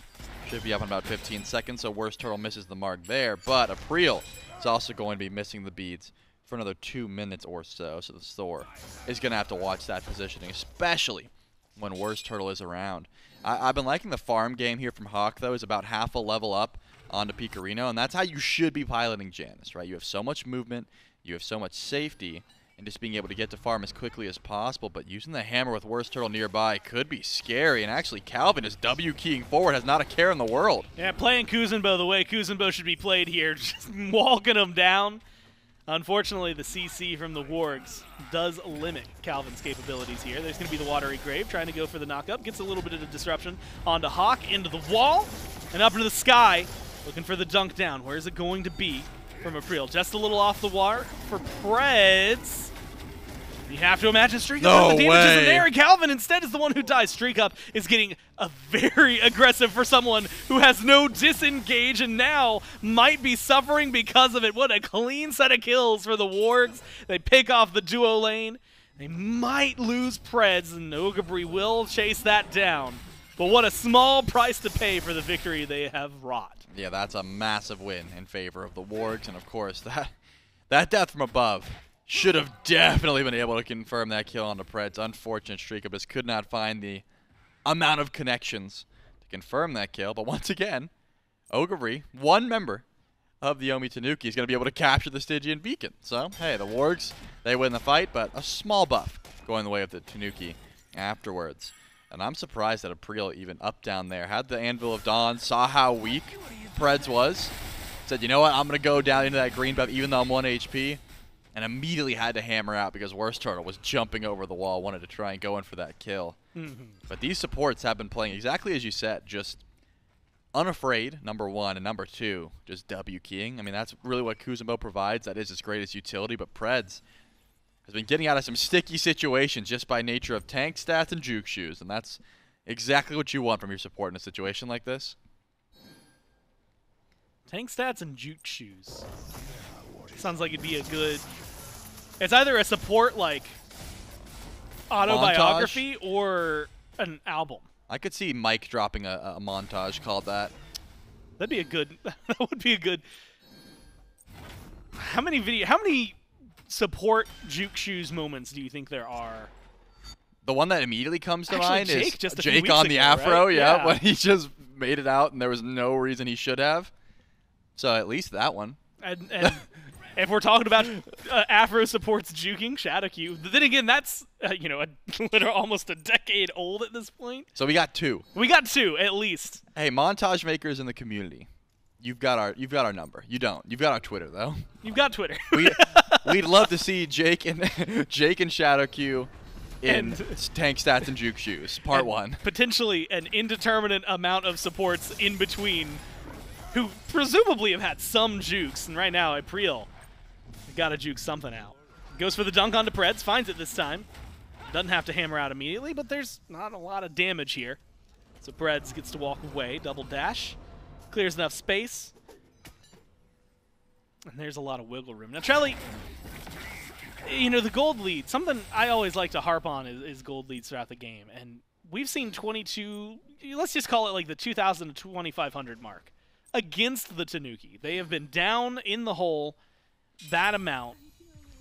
It feels like damn near every game they've played this weekend. And yet they always make a comeback. And then when they do, you know, they'll get 3,000 gold in the lead, nothing too crazy. And so waiting to see if the Wargs can continue to push their luck, their level, and their strengths here as the fight breaks out in the Gold Fury pit. Preds pushed up against the wall, has the walls themselves for some stuns. Watery Grave for disruption. Just not a lot of damage all around, and some good disruption really coming from the Wargs right now. Panvich makes it into the back line to put some pressure on. Calvin goes for a good push into execute range, but you need a little more. There's the dunk, and that's the CC necessary. Ogabri picks up that kill, but it's Preds for Calvin. Support for support, and now you got to get out of there if you're a April. You need your hammer up soon, but the CC chain just too much to deal with. Double for the solo laner on the Wargs, and a perfect time to do so. Full rotation to the Gold Fury, a zone out. Maybe an objective they could pick up and really start to solidify this lead, but instead, Trelly, they're starting to back away, playing it safe, recognizing that just because the kills go their way, it's not exactly the open field maybe they would like, especially with Ogabri and Picorino still hanging around. Yeah, there was some low health bars there, but I mean, there's no justice score. That was a beautiful play by Calvin. He blinked in to take the aggression from Worst Turtle off of Picorino. Or, I mean, Streak Up was able to hold on to his beats because of it, but still just gets absolutely ran down, sent through the realms, and so much damage. going the way of the Kuzenbo. And then you see the Soul Laners rotate, and you're like, oh, Ogabri, he's level 13. That's pretty on par for this game. 2-1, looks solid. And then you look to the other side of the map, and I see a level 16 3-0 Sun Wukong. Yeah, that's a little scary. And you realize that fight is over the second that Panvit showed up. Unfortunate for the Tanuki. We've been talking about that gold lead. It is starting to grow, and split push and easy farm has been going the way of Panvit just to make sure that the objectives go the way of the Wargs, including that Pyromancer, despite Picorino's best efforts to go in for the steal. The Gold Fury stands tall, but they were able to group up towards that Pyro. I mean, looking at the relics, April for sure does not want to go in for the next minute or so. 77 seconds without anything, but look on the side of the Wargs. Bit of a relic graveyard there, so probably smart. They don't want to take any scraps towards the Fury. Let's just go for the Pyromancer. It's guaranteed, or relatively guaranteed, as long as Picorino didn't go for the steal, and he was not able to. So easy confirmation there for the Wargs. Now a little moment, I guess a breathing room, but if you're the Tanuki, I would say this is getting a little more worrisome. One of the few things they had going for them earlier is that the experience hadn't gotten too out of hand, but now 5,800, like you said, the level lead, and you're seeing from Panvich and Davey. Definitely something that could cause a lot of trouble for the Tanuki. As the beacon starts to spawn in, Gold Fury up on left. Want to fight around one, you get the other for free. It is going to be the Wargs right now swarming all around the beacon's respawn. Not a lot of pressure coming in. I mean, even a couple backs channeled from the Tanuki. So you have to imagine not a fight they're particularly interested in. 5 seconds still for April to feel confident and maybe their capabilities to go in. Beacon started up by the Wargs, charging halfway. Gets 3/4, no issue. It should fill up pretty easily there. A little bit of damage thrown towards the end, but the Tanuki not willing to step up and fight, recognizing some of the risks. Yep. Calvin blinks in on the left side of the map, pulls the beads off of Davey. That's it. That's all the aggression we've seen in the past couple of minutes, just saying, hey, we have an open line of trying to get aggressive. If Davey, number one, puts himself out of position where he doesn't have the Bifrost available, but number two, if he doesn't have that ultimate through the realms for the CC immunity, which is, unfortunately for Calvin, not an easy situation to put a Heimdall in. More often than not, you're going to have one of those avenues up. Mostly, you're going to have all of them up. It's just hard to try and lock down the relics and the CC immunity of a Heimdall, and of course, Davey's going to keep those teleports relatively close by. We see a bit of a grouping here, not even for the shield buff necessarily, towards the Gold Fury, but the Soul Laners are nowhere to be found, and of course, Hawk is nowhere to be found. Level 19 on this Janus. This is what I was talking about, though. This is the way you have to play. I don't ever want to see a death on Janus before 20 minutes if you can help it. Just use your movement speed, but here comes through space and time for a rotation. They're heading over to Duo. They're going to make their way over there. Shot just short of hitting Streak Up. Calvin, on the other hand, is in no man's land, and no man will stand in that damage. Wargs, an easy pickup onto the support. Ogabri is rotated. April, no ult. Both relics, but at that point, what much are you doing for your team? Gold Fury standing there, menacingly, waiting for someone to start it up, and it seems like the Wargs finally going to make the call to go for the pull. A little bit of a zone. Worst turtle, Panvich on the map, making sure no one can step up. And Shelly, it's not going fast, if I'm honest with you, but I don't think it really matters that much. The Wargs have the DPS necessary, but more importantly, have the fight and the zone necessary to confirm the Gold Fury and extend this lead. Now solidifying 5,000 gold in their favor, 6,000 experience. So we're going to start talking about level 20 already for Hawk, but for the rest of them relatively soon. And it's feeling more and more like the Wargs got their in step, right? They figured out the tempo they wanted to go at. They're marching to it. And the Tanuki have to figure out how to disrupt it. So far, it has not been an easy task to try and do, right? The Tanuki have certainly stepped up and got little spurts of aggression, mostly off the back of Calvin. Remember, the first one was a blink on a Davy. They tried to go on Davy once again. Calvin ends up through space and time into a portal, much like what he looks like right now. Watery Grave trying to just get that Pridwind shield to get out of trouble. But this Kuzenbo has been the target of half of the aggression so far of the Wargs. 4 of the 8 deaths that the Wargs have, or the kills rather, that the Wargs have been on a Calvin. Not by nature of him trying to create some space for his team, though. Pyromancer has spawned back in, and once again, Picorino, only one nearby to go in for a steal attempt. They can just wait out this damage, though, and once Panvich shows up, Picorino's going to want to get as far away from this Pyro as possible. Yeah, I got to squeak out of there. We saw, I would argue, a little bit of a choke out. Pyromancer doesn't actually get confirmed. So maybe a small victory for the Tanuki, in that it is not a victory for the Wargs. And so, openings. Charlie, sometimes you got to take them when you get them. Yep. And the timing right now, I think, is much to what I was talking about earlier, where I really admire the Tanuki's ability to slow the pace of the game down, so that even when things are out of hand, they can farm up. They got to try and keep that in their favor, though. 2 minutes for the beacon. If I remember correctly, it's 1-1 right now. And then, looking at the map right now, it's mid lane Titans all the way. Towers haven't really been falling. I mean, we've got one on either side. It's been a couple neutral objectives here and there. You know, 8-3 for the kills in favor of the Wargs. Almost 59,000. We'll just call it a cool 4,000 gold in favor of the Wargs. And that'll be pushed probably back up to the 5K mark with this Pyromancer. But it's really not the most outrageous lead in the world, right? I mean, it feels very much like it's still within the Tanuki's grasp to fight back. They just have to figure out the right approach to dismantling what otherwise has been a very impeccable team fight from the Wargs. I tend to agree. I think that if the carries of the Tanuki got a bit of time just to AFK farm and upgrade the last bit of these items, Picorino, of course, wants the Soul Reaver and the upgraded starter, and I think Streak Up would love that upgraded Bluestone as well at level 20. But they don't really have that luxury. They have been rotating in to try and fight nearby. They want to stay grouped.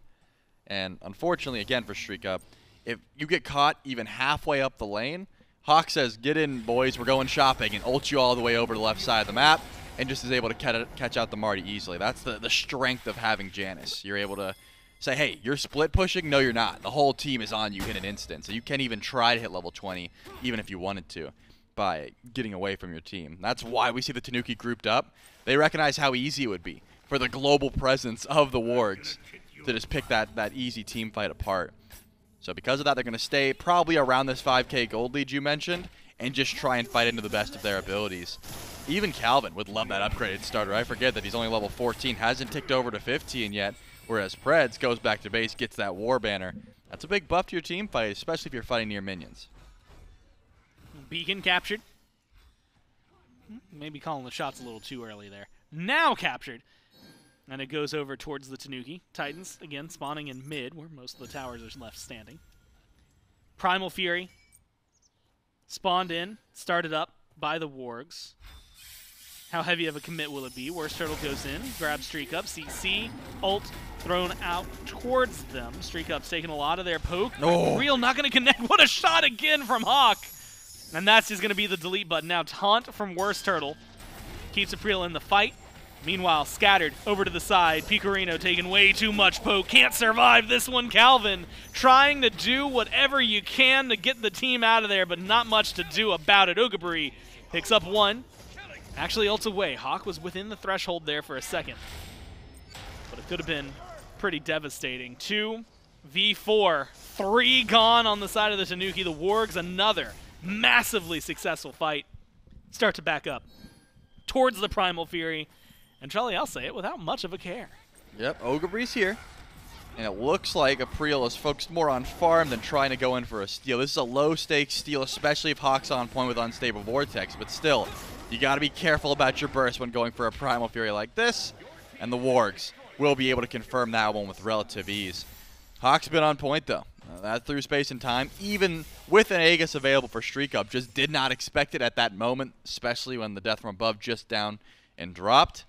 That confirms the start of that fight, and of course, only losing Worst Turtle.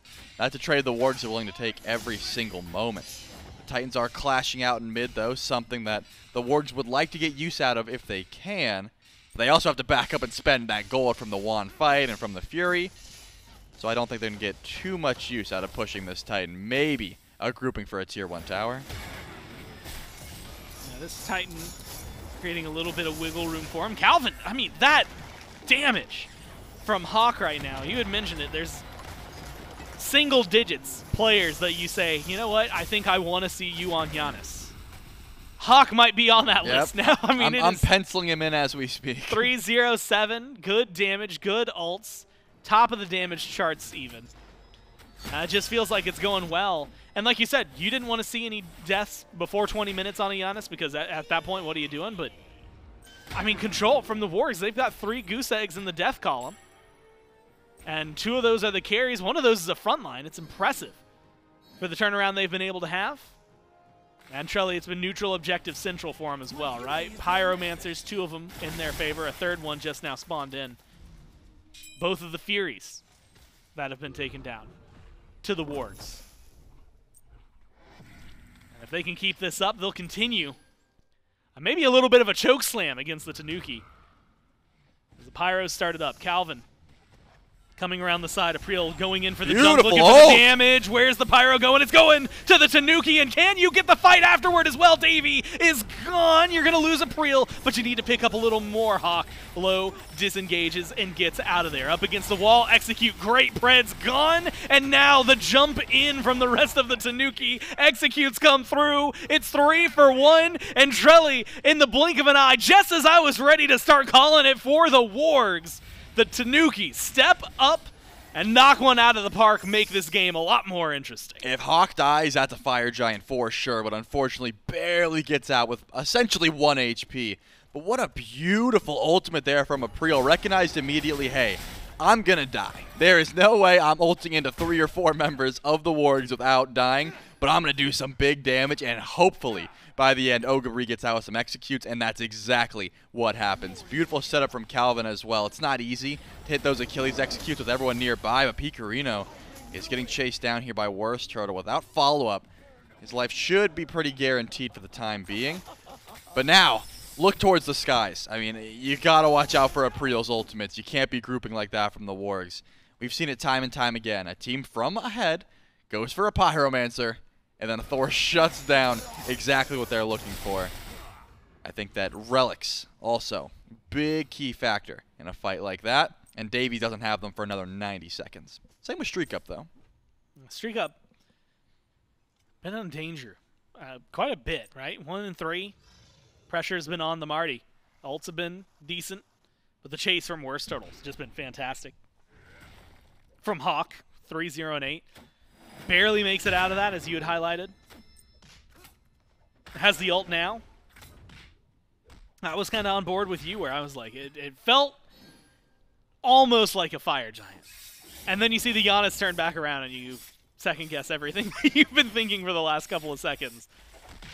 And now 5 strong once again for the Warg, so if you're the Tanuki, that was a great fight. Do it again, and you'll be in control of this game. Down 4,000 gold. Still is the Order team, Wargs. Actually starting to try and push that back to the 5,000 mark if they continue farming the way they have. So Trelly, a massive team fight.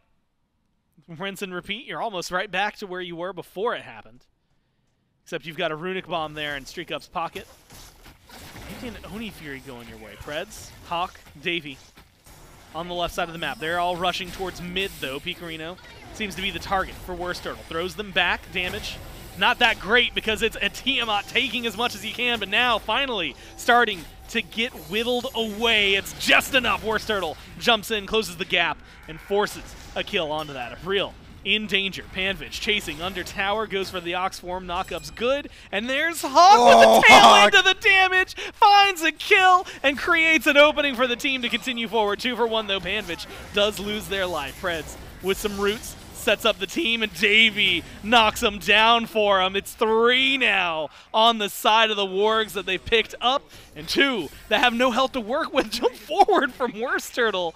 Very, very ambitious, unable to find the kills, but is able to get the zone. Tier 2 in mid taken down. Sans Fire Giant for the Wargs. And with just the front line alive on the Tanuki, they've got to do a lot, but they can't get there in time. The Phoenix taken as well. And now the chase is on. Ogabri taken out by Worst Turtle. And now with Serket mobility, you just walk away from picking up 4 kills, a Tier 2, and a Phoenix.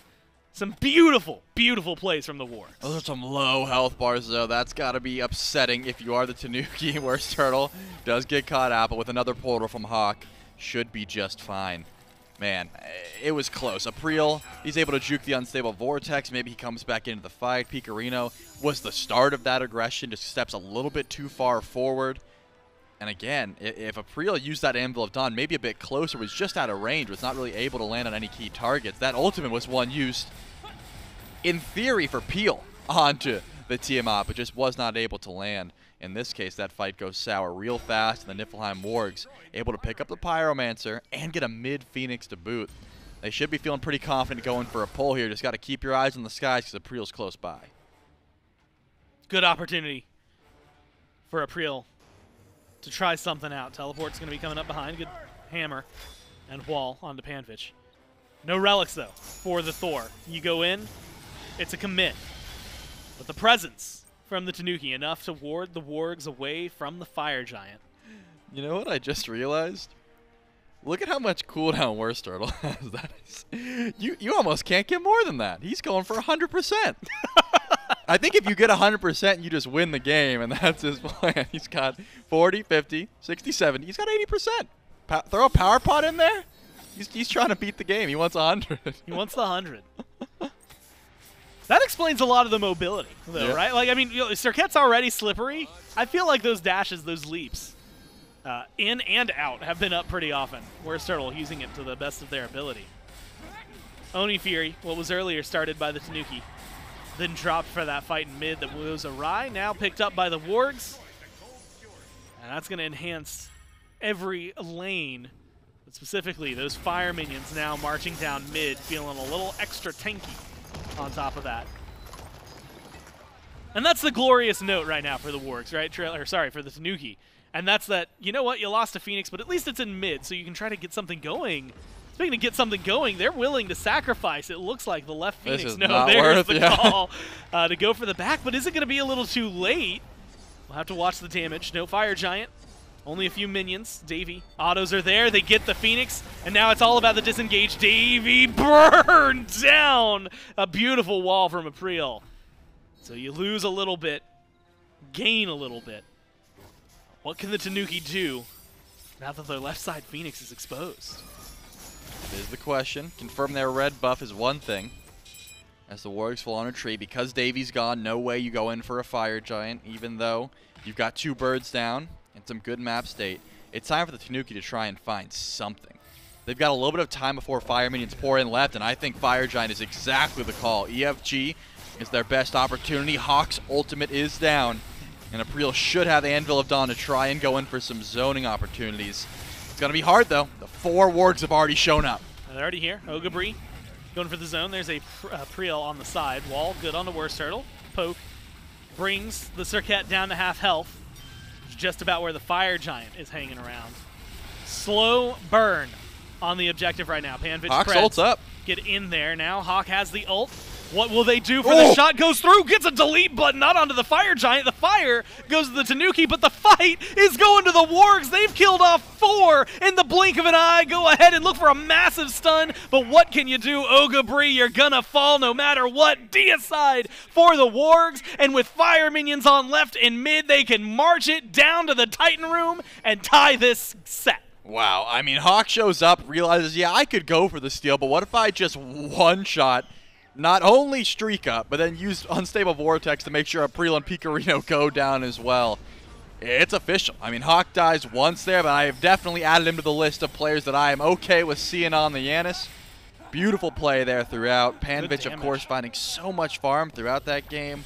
Worst Turtle was on point with the CC. Despite the jokes about having that much cooldown, there's a reason. All of those items have fantastic passives that were working well to get in, get out safely. That Pridwin shield was also doing work.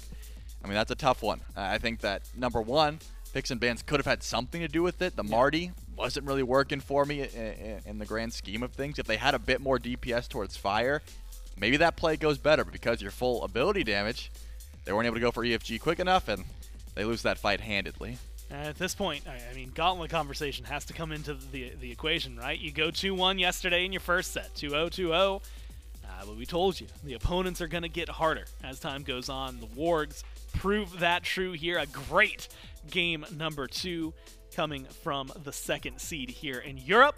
We'll see if they can continue this, if the Tanuki are going to find that momentum, that wave, the wind in their sails, and try to close out a game 3. We'll find all that out right after this quick break.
Well, it's a tie set here as the Wargs have a pretty convincing game, too. A couple of stumbles there that look great from the Tanuki, but the Wargs, throughout it, show excellence. Oh, yeah. And a lot of that comes from the Giannis in the mid lane. Beautiful, beautiful plays from pretty much every single player. And a big turnaround after game number 1. But Shelly, again, what I'm looking at is grand scheme right now. I mean, if you're the Tanuki, this is game now, what, 9?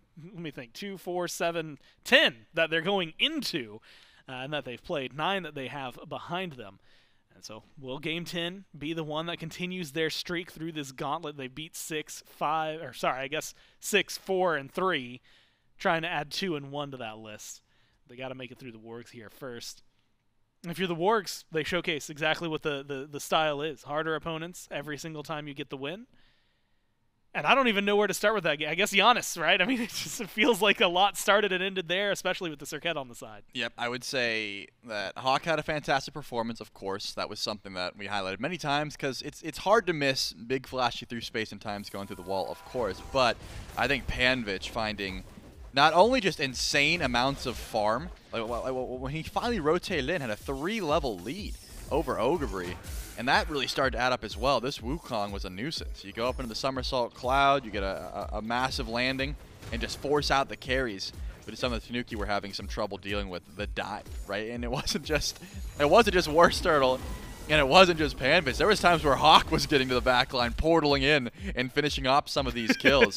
So it was definitely a joy to watch. This was that rotation where he ends at level 16. You look over at Ogre, that's the guy he's landing against. He's got a 3-level lead over him. It's very difficult to try and deal with. So I think the Wargs, I'm not going to call this one so much a draft diff. I think that the Tanuki had the tools to win fights, as we saw time and time again. But should have been a triple kill there for Hog with how much damage came his way just essentially effortlessly through the wall. And this is what I'm talking about. Maybe you deal with the Giannis and say, hey, we're going to ban that away, but everything else didn't seem like it was the actual character that was the issue. Yeah. It was the play on field and the way it was piloted. So Tanuki, you're going to have to go back to the drawing board to this one. And for my money, even though I love Marty, wasn't my favorite in this draft. I was actually just going to mention to you, I feel like when we've seen Marty's success, or we've had a conversation around Marty's success, it has been, okay, he's the guy that's locked in going ability-based damage. He has someone alongside him that's doing a lot. Rather, right. You know, we've seen a couple of mages like Merlin who's locked in for the burn, something like that. Or just straight up double Hunter, right? When he's locked in and you throw him in mid and put somebody else on Marty. Granted, we definitely saw a lot of variety. Look at the Ferryman towards their entire Masters run, right? Just giving Cyclone, Marty any chance they got and picking up whatever Paul wanted in mid. And so there's definitely some wiggle room, but like you said, maybe some changes that are necessary here for the Tanuki. So we'll watch closely what kind of things I guess they go for. For the Wargs, I want to ask, do you still, in your mind, are you still going, okay, Robin, Freya, get them out of here, then whatever third pick you want to get rid of? I can't imagine they changed the game plan now after that game, right? Yeah, they did exactly what they needed to. They got the win with relative ease, I would say. So yeah, I wouldn't change the formula just yet. The Freya and the Robin certainly do need to be gone. The Baba maybe could be a topic of discussion, but considering again that game went to them with relative ease, I would say just run it back. See what the Tanuki has to offer. Put them in the boat where they have to change something up, and it looks like they will. The Tanuki are not going to first pick Marty. They're going to ban it away, which means they have something else in mind, whether that be the Thor or the Yorm or even the Yamoja. It'll be none of those. Water-based, yes, but it's going to be the Hebo first. Yeah, the water, you could feel it trickling in from the river, but Hebo. And you know what? Flexibility, right? We've seen it in the jungle. We've seen it in mid. We've seen it find success in both as of late. It's going to come in a lot of damage, right? Definitely something that can be counterpicked, but we'll have to see, I guess, some of the rest of the draft from the Tanuki, what they build around it. Thor, something people have been fighting over pretty heavily over the last few days and last few weeks. And that's going to go the way of the Wargs, alongside what was a very, very solid pick for Panvich in the Sun Wukong. So, Trelly, and it feels like you said, you know, you got the Oleron, the Kali, the Marty band. You've got something cooking over here for the Tanuki. It's got to disrupt the Wargs' last successful performance. It certainly does. I mean, that's been the topic of this whole tournament. It's been momentum, and right now the Tanuki's momentum has been thwarted. It is in favor of the Wargs. Despite the fact that Tanuki have been winning all these sets, this match is what's important, and of course, getting the Heimdall back is going to be scary here for the Wargs. That Thor has been very highly contested because of how much utility it provides. But a pick that I think has been very slept on so far and that I've been enjoying a lot is the Tyr, right from the solo lane. It has a lot of items that work in his favor at the moment. It's super annoying to deal with, especially if you don't have that knock-up immunity. But so far, I see plenty of knock-up immunity from the Heimdall, from the Thor. The Wukong's not going to care too much, so you're going to have to be very on point with when you are using those Fearlesses when you're blinking to the back line. Because if you miss out on your blink, you lose a lot of your engage in some of these team fights. And I think, you know, we get to see quite a few picks, not just the tier Hachi locked in alongside it. And so some powerful picks over on the Tanuki side. Sobek, it looks like Discordia that are going to close things out. So Hebo definitely jungle this time around. Sobek Plux, we can see hit or miss Trelly. And they're going to have a lot of targets, interesting targets on that side as we get to see Agni and the E-set locked in. Presumably the E-set support, which we haven't seen in a while. Yep, presumably. I will say I've seen Jake play a lot of Agni support in ranked, Oh, but yeah? Well, that's Jake. In this case, yeah, E-set support more often than not. I've seen E-set jungle more lately than either of those Yep, things. also true. So it could be a toss-up, but I see a lot of CC from the Wargs. Their lockdown is nice. It does seem like they rely heavily on the ultimates. You know, not too much ease of CC if it's not from that Anvil of Dawn or from the Agni stun, you know, things like that. But it could be annoying to deal with if you're, you know, characters like Tanuki where, for example, you're Sobek plucking in, then you're getting silenced, you're getting Spirit Balled, you're getting walled, things like that. Same with Tyr. Interrupted in the middle of the Fearless. We've already seen what can happen when Hebo is the under all of this CC coming his way, right? If you're using Crushing Wave to try and get away from stuns, you don't have that much damage to try and engage with. So the Tanuki, you're going to have to watch positioning and hold on to those beads for sure. Not to say that the Tanuki doesn't also have that same level of CC. That Fearless and that Pluck I was talking about are still there, but it's just a little bit more difficult to try and execute on. I feel, you know, like Fearless, like you said, a little difficult. Pluck. But then you start to look at like Hebo knock up, it's a little wider, maybe easier to connect. And Strife, I have to give a lot of credit to. Yeah. Like Discordia's CC, nothing to scoff at, unless you, I guess, really want to. I would never. But it is something that you have to look toward and maybe be worried about here. If you're the Wargs, you jump into Game 3. Can you beat the Tanuki in their run and earn your spot up against Hex Mambo as you fight to go to the Roll Stars? Or will the Tanuki continue their absolute, well, I mean, gauntlet, that's what it is, right? Through Europe. That's the question. And Trelly, no spice this time around at the beginning of the game. We got a couple of I'm going to call them toxic Pred moments. But Pred's just playing safe. I guess it's the E-set in them that is making them play a little further back. How do you expect this lane to go? I mean, it feels like E-set CC is decent. Disengage for a Heimdall's good. Calvin engage is always good. And then Streak Up should be online pretty early. And as you maybe think about it for a second, I will say 51-49, closest it has been, but in favor of the Wargs after that last win for Chat. Do you agree? Do you think Chat's got it on the money? I think they're right, and that's about as close as you can get without it being a direct 50-50. Yeah, I mean, direct 50-50 is definitely what I would look towards. I give composition-wise a little bit more credit to the Tanuki on this one, just because I've never been a big fan of the E-set support, mainly because look at the Relic. You don't have that same level of safety, so you're kind of forced into losing a survivability relic for your team, and you have to go for a more selfish relic in beads. But you're sort of forced into it. One pluck onto Preds, and sure, you could drop Circle Protection, but, you know, pre-level 5, you don't have that ability. So I do think that I'd be going for the 51 Tanuki just by nature of how that's been going. Oh, but man. a real one hammer or an auto attack will do it, and it looks like this time, Worst Turtle picks up the first blood. Definitely a solid kill. And a solid target to put it on, right? I mean, others, maybe you bounce back. Hebo, he has a hard time, Trelly, it feels like. I mean, items, important. And April, first blooded. The Wargs pick it up onto their jungler.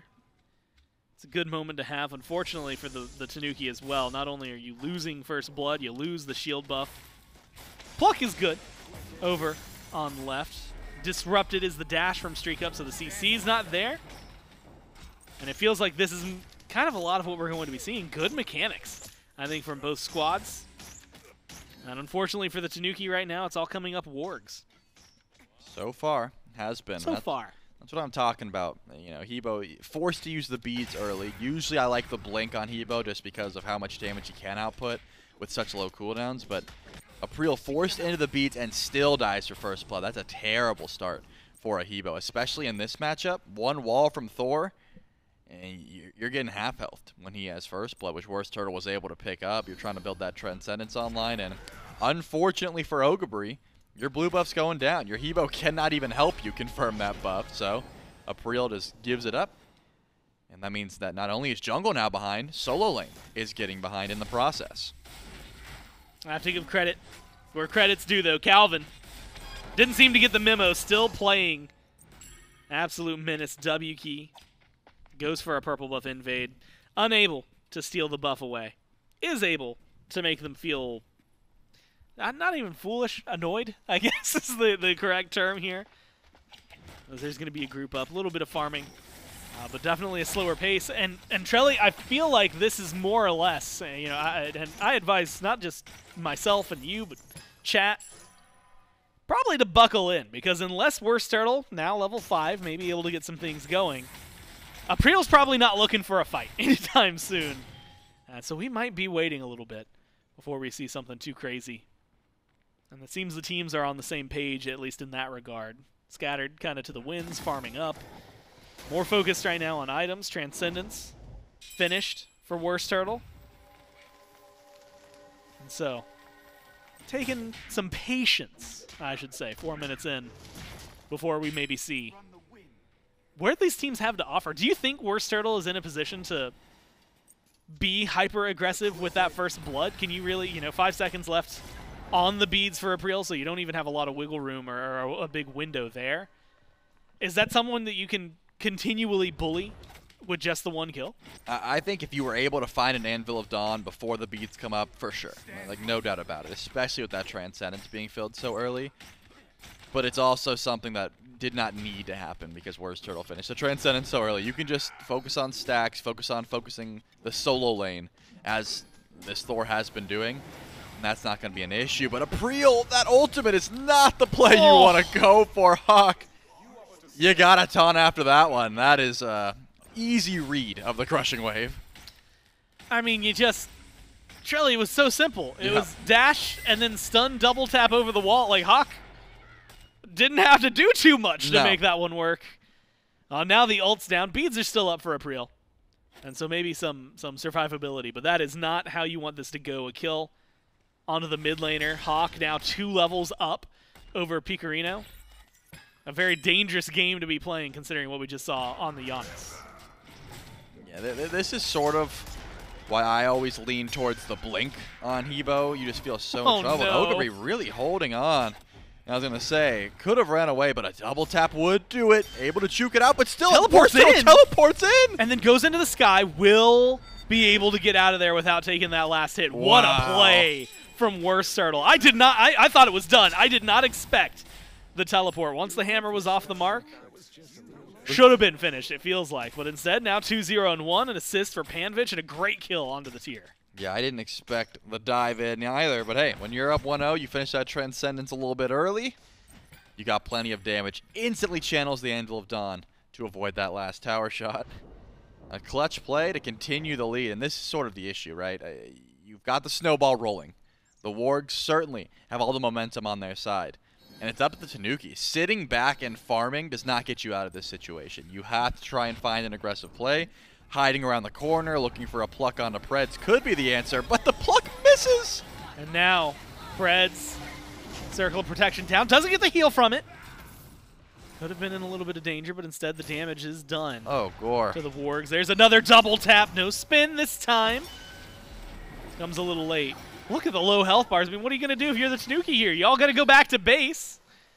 And Trelly, it's still early enough that maybe it doesn't make a huge difference. It's not a fire giant level play. Mid camp suddenly sacrifice. Your back camp's gone because Worst Turtle's hungry. And there's not much you can really do or say about it. Picorino, I'm surprised has stayed this long in the lane with the low health and the pressure that the Wargs have been applying. It's not a runaway just yet, but 3-0. And the amount that the Wargs are willing to get aggressive, Or should be setting off some flags for the Tanuki that they need to start shaping things up and figuring it out. Certainly should. And that play that we just witnessed reminds me a lot of when I first started playing ranked, and you're not in comms with your support, and they walk up and they hit some CC, but you're not able to find it. Preds finally uses the beads there. This is what I'm talking about. Before, Picorino hits the root. You'd think the pluck is guaranteed, but Calvin plucks as if the root wasn't there. So just a miscom of saying, hey, I've got the root, then you pluck, or vice versa. Because of that, we don't see the aggressive play. Ogabri ults over the wall and pulls the beads off of Worst Turtle. But either way, the Wargs are looking for fights, and the Tanuki are trying to scout for farm wherever they can. Right? They are looking to steal away as much as they can safely. But XP is starting to become a problem. Calvin sitting at level 6, 2 levels behind Preds on this E set. And remember, the blue buff has been an issue for Ogabri, finally able to get one thanks to that ultimate over the wall. But Panvich should be sitting just fine over in that lane as well. This is what I was waiting for. The Anvil of Dawn up into the air, Worst Turtle. The audio just audible. Ooh. Couldn't from reach the back camps. It couldn't reach the back camps. And so a simple up-down, that ult going to be on cooldown. Honestly, that might be a saving grace for the Tanuki. Finally a window of time that they don't have to worry too much about it. Apple thrown out to get Hawk away from the red buff. Picorino is going to be able to pick that one up. A little bit of extra damage on there as well. But Trelly, a much-needed breath of fresh air for the Tanuki, in that they can worry without Worst Turtle for at least another, 60, 70 seconds. Got time. They did understand that ultimate went down. But no easy targets. It was an attempt at going for Ogabri. This solo lane has been where Thor has been spending a lot of his time. Worst Turtle recognizes that everyone else has a lot of safety. Davey just wants to get into the Bifrost. Finally makes it. And once again, those beads go down. This is, I want to say, the third or fourth time I've seen Calvin in duo lane pulling the beads off of Davey on the Heimdall, and then not be able to find the aggression to go for it again.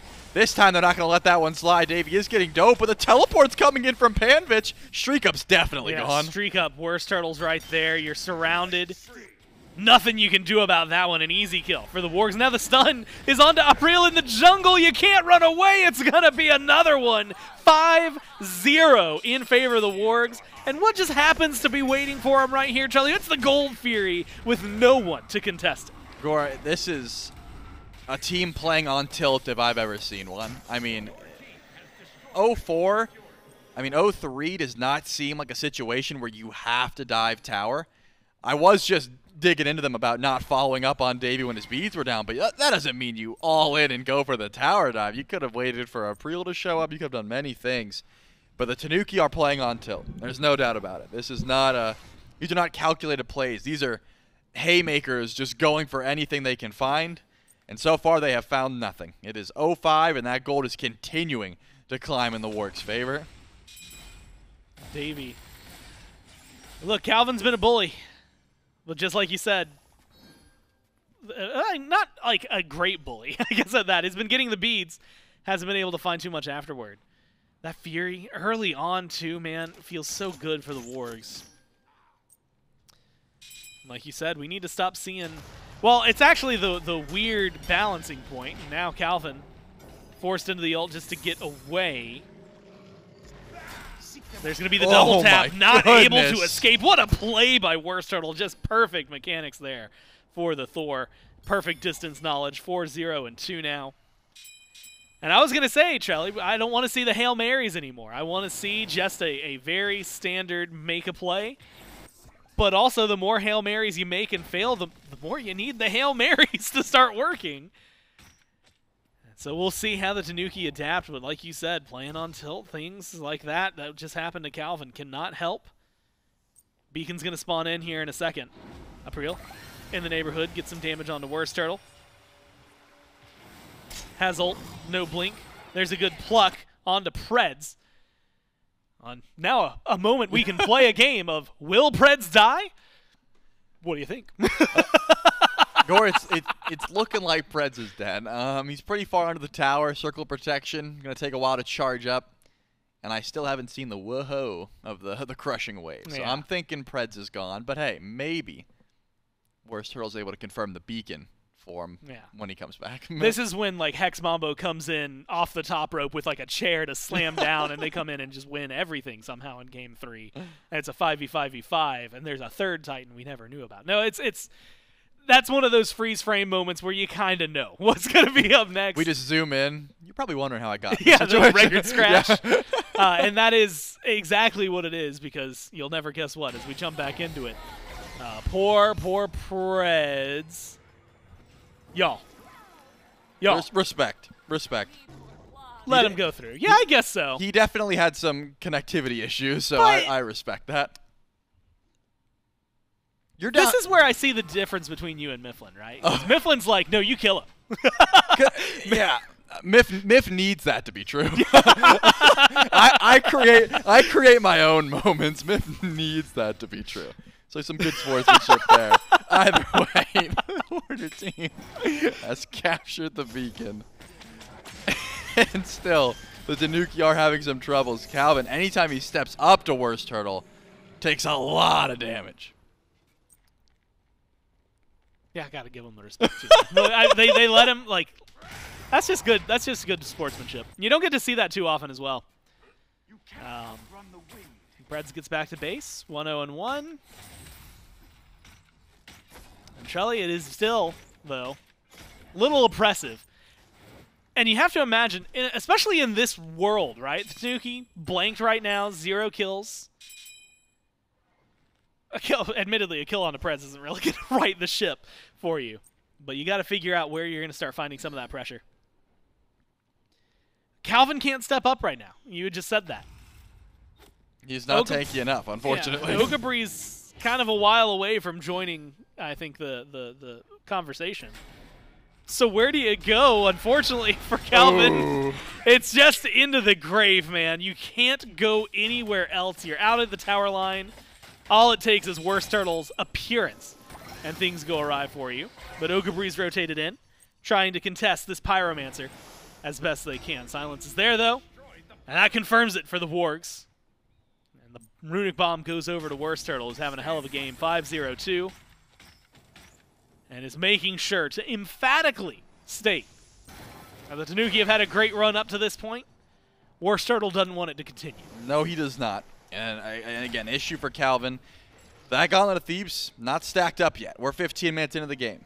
He's working on getting tanky, just not quite there yet. And because of that, the physical damage dealers on the side of the Wargs, more specifically, Worst Turtle with that Hydra's Lament online, is doing so much damage.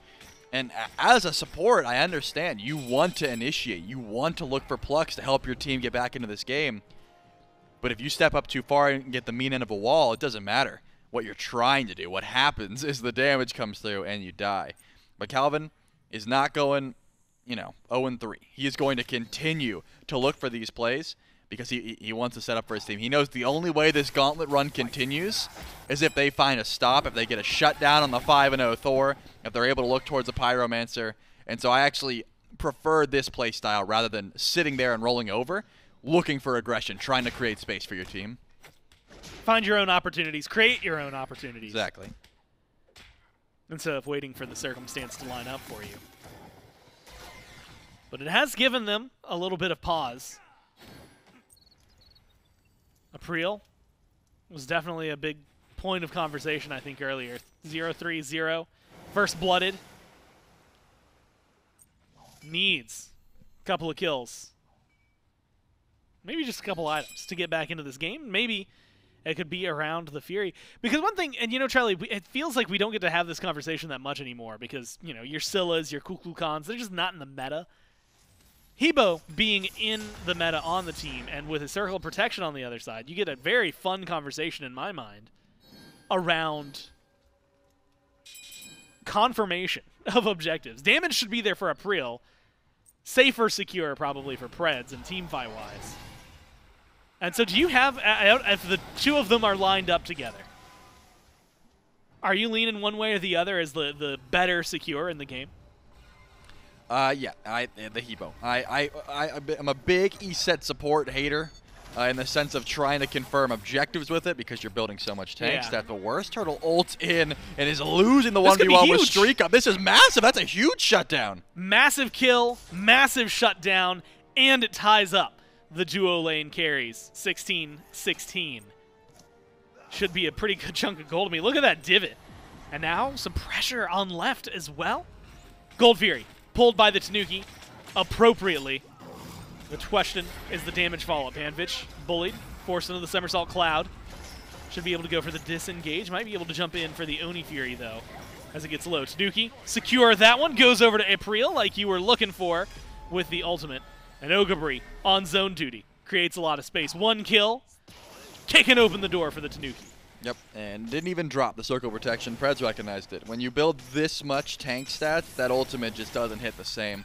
And again, Crushing Wave is instant. You sort of have to wait for circle protection to charge up. If you're going for confirmation and you're the one pulling the objective, it's a little bit easier. But when you're going for the steal, just like dropping it and one-tapping it before it can burst up is very little damage. I mean, a Thor auto attack is essentially doing more. I'm very puzzled with Worst Turtle's play there, though. Had both relics available, right? Ults in, gets stunned immediately, and then just gets ran down. You could have Aegis the Hachi ult, you could have beads the stun. There was a few things that could have saved a 5-0 bounty going the way of the Hachiman. The Worst Turtle decided against it, wanted to save his relics, thought he was guaranteed dead. And now Streak Up's sitting in a pretty solid position here, able to mirror the level of Davey at the very least. There's a double tap. Calvin. At this point, used to this position, but has a little bit more online to withstand it. Pyromancer started by the Wargs after forcing Calvin back to the base. Ogabri goes in with the ult, finds what looked like a great Fearless. Unfortunately, Silent CC all there. Stops the Pyromancer for now, but might lose your life in the process. Panvich chases it down, kills off the tier. Zone going well on the other side. Panvich's clone keeping 4 of the Tanuki occupied. Pyromancer picked up by the Wargs. Beacon spawns in. So far, pretty easy confirmation for them. A little bit of damage over the wall, but not much to be said by the Tanuki. So, Trelly, we're going to be talking about the Titans. And I believe for the 3rd time in a row, once the, the 3rd one spawns here in 6-ish minutes. Depending on how this tower push goes, I was going to say we'll see them in mid in just a little bit, but now the Wargs using their advantage to leverage map play. Cause some trouble for the Tanuki all around. Certainly have been. That has been the case so far this game. It's notable item builds coming through that have been hitting some massive power spikes. I've been talking about Panvich for a while now. This Wukong has been a threat. You've got the Archdruid's Fury. You've got the Pridwin. A lot of yellow numbers coming through, which can be disastrous, especially going up into the Somersault Cloud. And we saw it. Ogabri goes to the backline, hits a massive stun, pulls relics. How difficult it can be as a tier into a composition like this to find the Fearless. I mean, Wingus gets channeled by Preds, immediately silenced out. That could have been a great pull if there wasn't so much knockup immunity on the Niflheim Wargs. And because of that, Ogabri has to run with his tail tucked between his legs. And the double tap comes in from Worst Turtle and just easily cleans up that tier off the back of what was a pretty solid engage. It's just a miserable composition to play tier into. Everyone has a form of knockup immunity on top of 5 beats. Ogabri's going to have to be playing lights out for the rest of this game to get value out of this pick. Let's see maybe what this can lead to. Streak Up has thrown kind of a wrench into the pace of the game, right? Up to this point, it's kind of been, okay, if the Tanuki go for something, ignore. If the Wargs go for something, probably going to be a big win. Streak Up getting that kill, well, specifically having a lot of the damage behind them. Could go for a lot, but look at Preds. Looping around, silence. No CC just yet, maybe waiting on the team, maybe just creating some space. Panvich has rotated in. Streak Up has to be careful here. There's going to be one stun. Ult to get away. Has to sacrifice the tier 1 tower. Gold Fury spawning in. Calvin just now burned down. One more auto, and Davey puts him in the ground. Creates the opening necessary for the team to step up to the Gold Fury, and I don't think they have too much to worry about. Friel has ult. But I don't see the Tanuki stepping forward to the Fury. They are close by, but Panvich is going to be an acting moving ward, which should be able to confirm that no one will step up to this Gold Fury. All the while, Warster doesn't even need to be there for his team. This Thor can farm elsewhere, take some XP from the jungle, and just push some waves up. The Niflheim Wargs set up another ambush on the streak up. Unfortunately, the horse cannot get here fast enough, and after coming back from Niflheim, streak up will be falling to Davey. Unfortunate situation.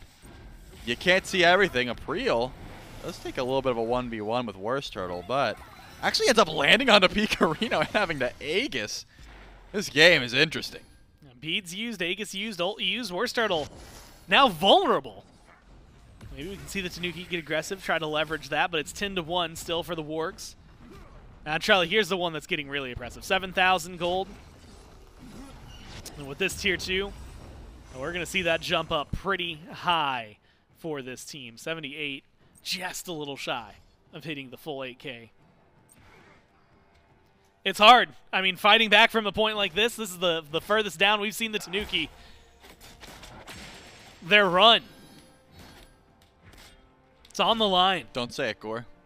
Don't say it. It's not over, but it's on the line. And Trelly, we've seen him come back. Look, yesterday, I mean, you were talking about it. Sub 4,000 HP on the Titan. Yep.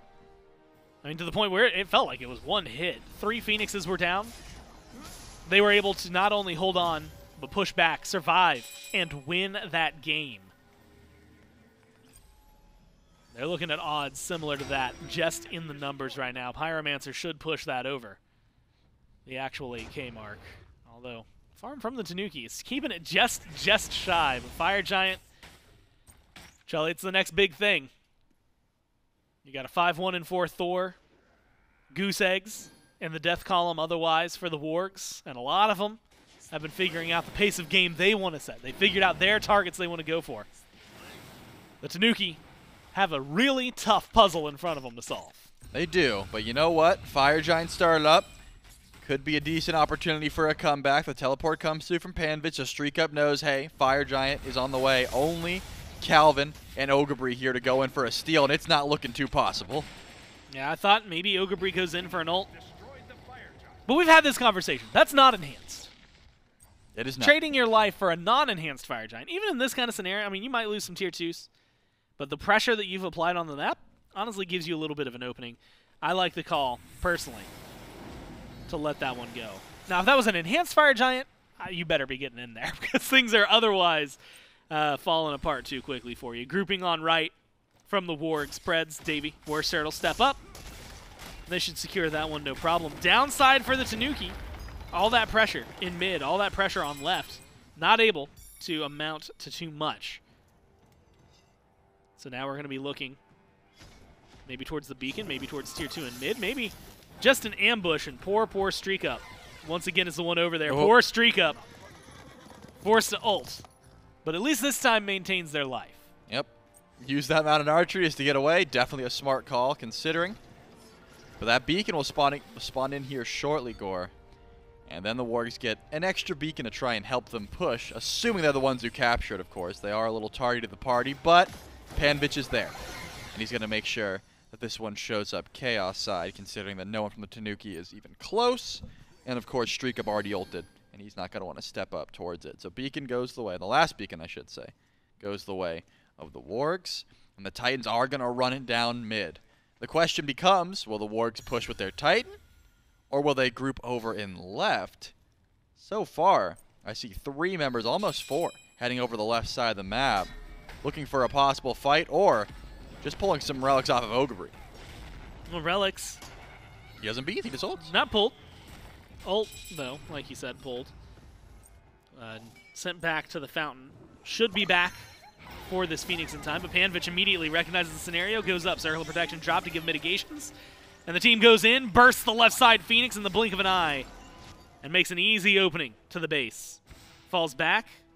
It's a little bit to steal if they want it, but maybe Primal Fury is a little more important for them. Tier 2 in mid, last tower standing. Titan's going to start pushing in mid.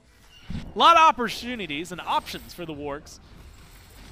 But Trelly, they're going to continue what is a slow choke out here. 10-1.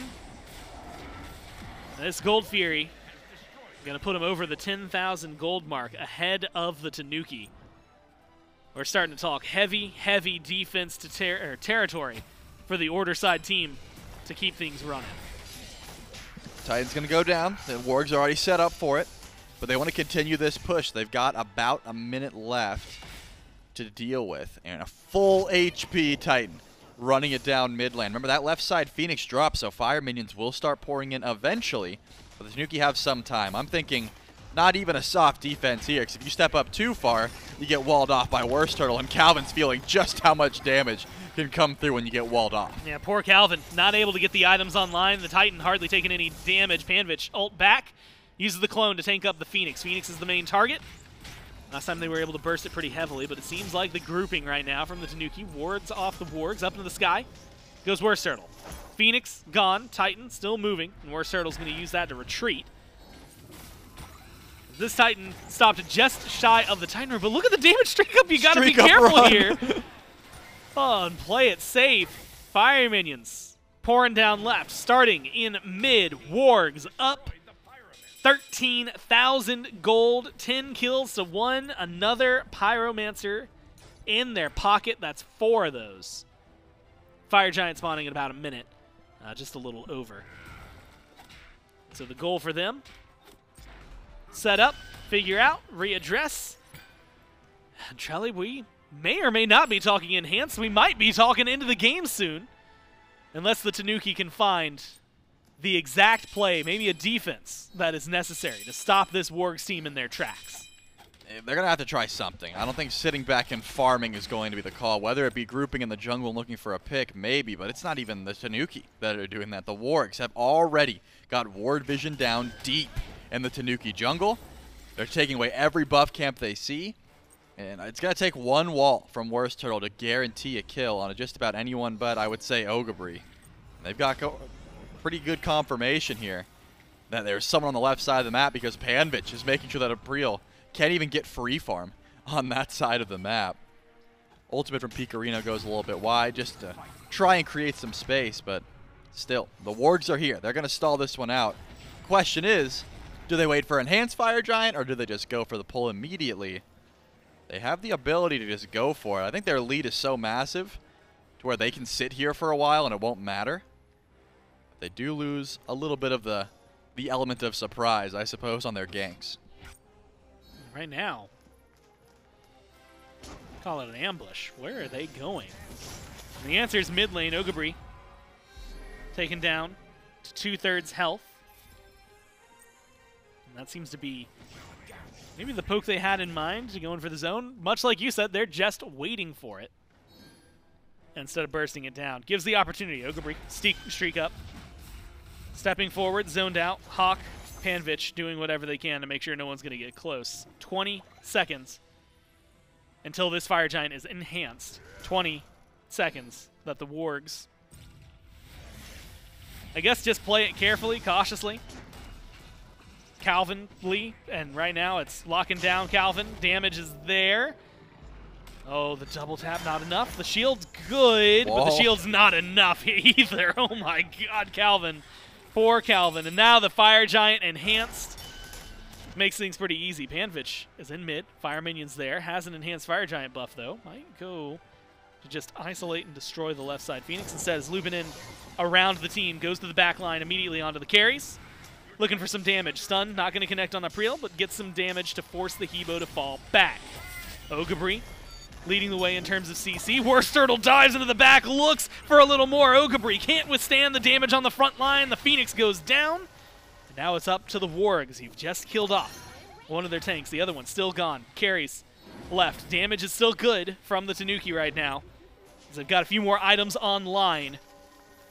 They need a massive play, and they need it now more than ever. If they want to keep their dream alive, they have to step for something, but the Wargs are looking to end it, and they're looking to stop the Tanuki from running forward. Damage is there, low health bars around, but it does not matter. Wargs come in, they shut the Tanuki down, and they win this set 2-1. Man, almost a legendary run there from the Tanuki. You gotta love this Gauntlet format, seeing the underdog climb as far as possible, but the Wargs, we knew, was going to be a tough opponent no matter how the Tanuki were playing. and they really brought it this time. I think game number one comes out swinging. They figure out immediately, the Wargs say, hey, I see some problems in that draft. We're going to ban those 3 gods for the rest of this set. And they were able to find their momentum. Sometimes it is that easy, right? And you just isolate it, you chop them down. And there's 2 sides of this coin, which is unfortunately for the Tanuki, they've fallen. But also, look at that run. I mean, that was insane to make it as far as they did. That is the Wargs, though, the 2nd seed that takes them out. And Trelly, there's a lot that just goes well for him, but I think you have to give that game, you know, the beginning of that game, there's one god in mind, and it's the Thor, right? It's the dunks, it's the stuns, it's the presence that Worst Turtle was bringing that really set things up.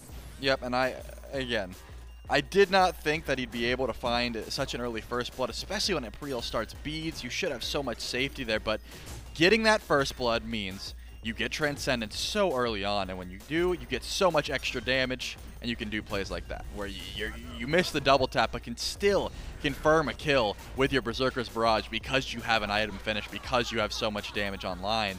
And it started a snowball effect, and it continuously happened. Remember how many times Calvin walked up to try and find a pluck, and then just ended up dying because of the wall from Worst Turtle. This Thor guaranteed the early pressure, which then led to, you know, all the objectives going in favor of the Wargs as the game continued.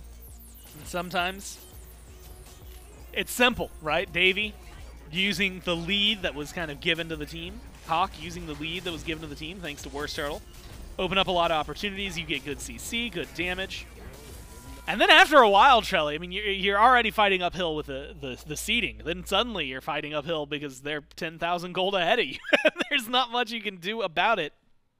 Goose eggs and all of the columns, except either the death columns, except Picarina, who went, you know, 0-0-0, and then of course there for Streak Up, who was able to get that 1 kill, the big shutdown onto Worst Turtle. Felt like it could have been a turning point. Unfortunately, the rest of the team of the Wargs did not care that Worst Turtle had died, and they turned that one around pretty easily. A commanding victory and a commanding last 2 games there from the Wargs. And Trelly, this is the other half of the coin, I think, for them at least. It's a win. But now you have to think about where that win means you go. We've been because talking suddenly, about this. You're up against a team that has been pretty renowned in terms of, I guess, the brand name and what it has been doing. But also just the players that are on it, because if you look at the bracket, you'll find that with this win, you go up against the #1 seed. You stop the Tanuki, but you're going up against Hex Mambo. Winner of this advances to Roll Stars. And so maybe that pressure is on. Maybe the warm-up is what the Wargs needed. There is a lot of names. Spudio, Kha'Zix, Sap7, Johnny, Julio, a lot of players on Hex Mambo that are all really good at exactly what they like to do. And what they like to do is end other people's tournament dreams, as it turns out. So we'll see, I guess, what Hex Mambo is going to be bringing to the table, what the Wargs are bringing to the table. But, Trelly, it's about as classic of a matchup as you can get, a 1st seed versus 2nd seed. Factoring in a nice 3-game warm-up here, the Wargs having to work a little bit to get to where they are. Right. Is that going to give them enough of an edge against a team like Hex Mambo? It gives them a little bit of an edge, but as we've seen time and time again, Hex Mambo, they've got that X factor, man. They are tough. I want to see a good close fight, which I think the Wargs can certainly provide, but if I have to give my bias to one team, I'm certainly leaning more Mambo, so I hope to be proven wrong. The X factor, which is on the end of, I guess, Cozy's name if you take the X away, or the Z factor, which is just in there for Johnny. Fantastic. Those were bad jokes, man. I'm sorry. I just needed something. I was looking for a segue. I was trying to find my way out of here. And instead, to save me from this and to save you from me, we're going to kick it to a quick break. And then when we get back, it's Hex Mambo taking on the Niflheim Wargs.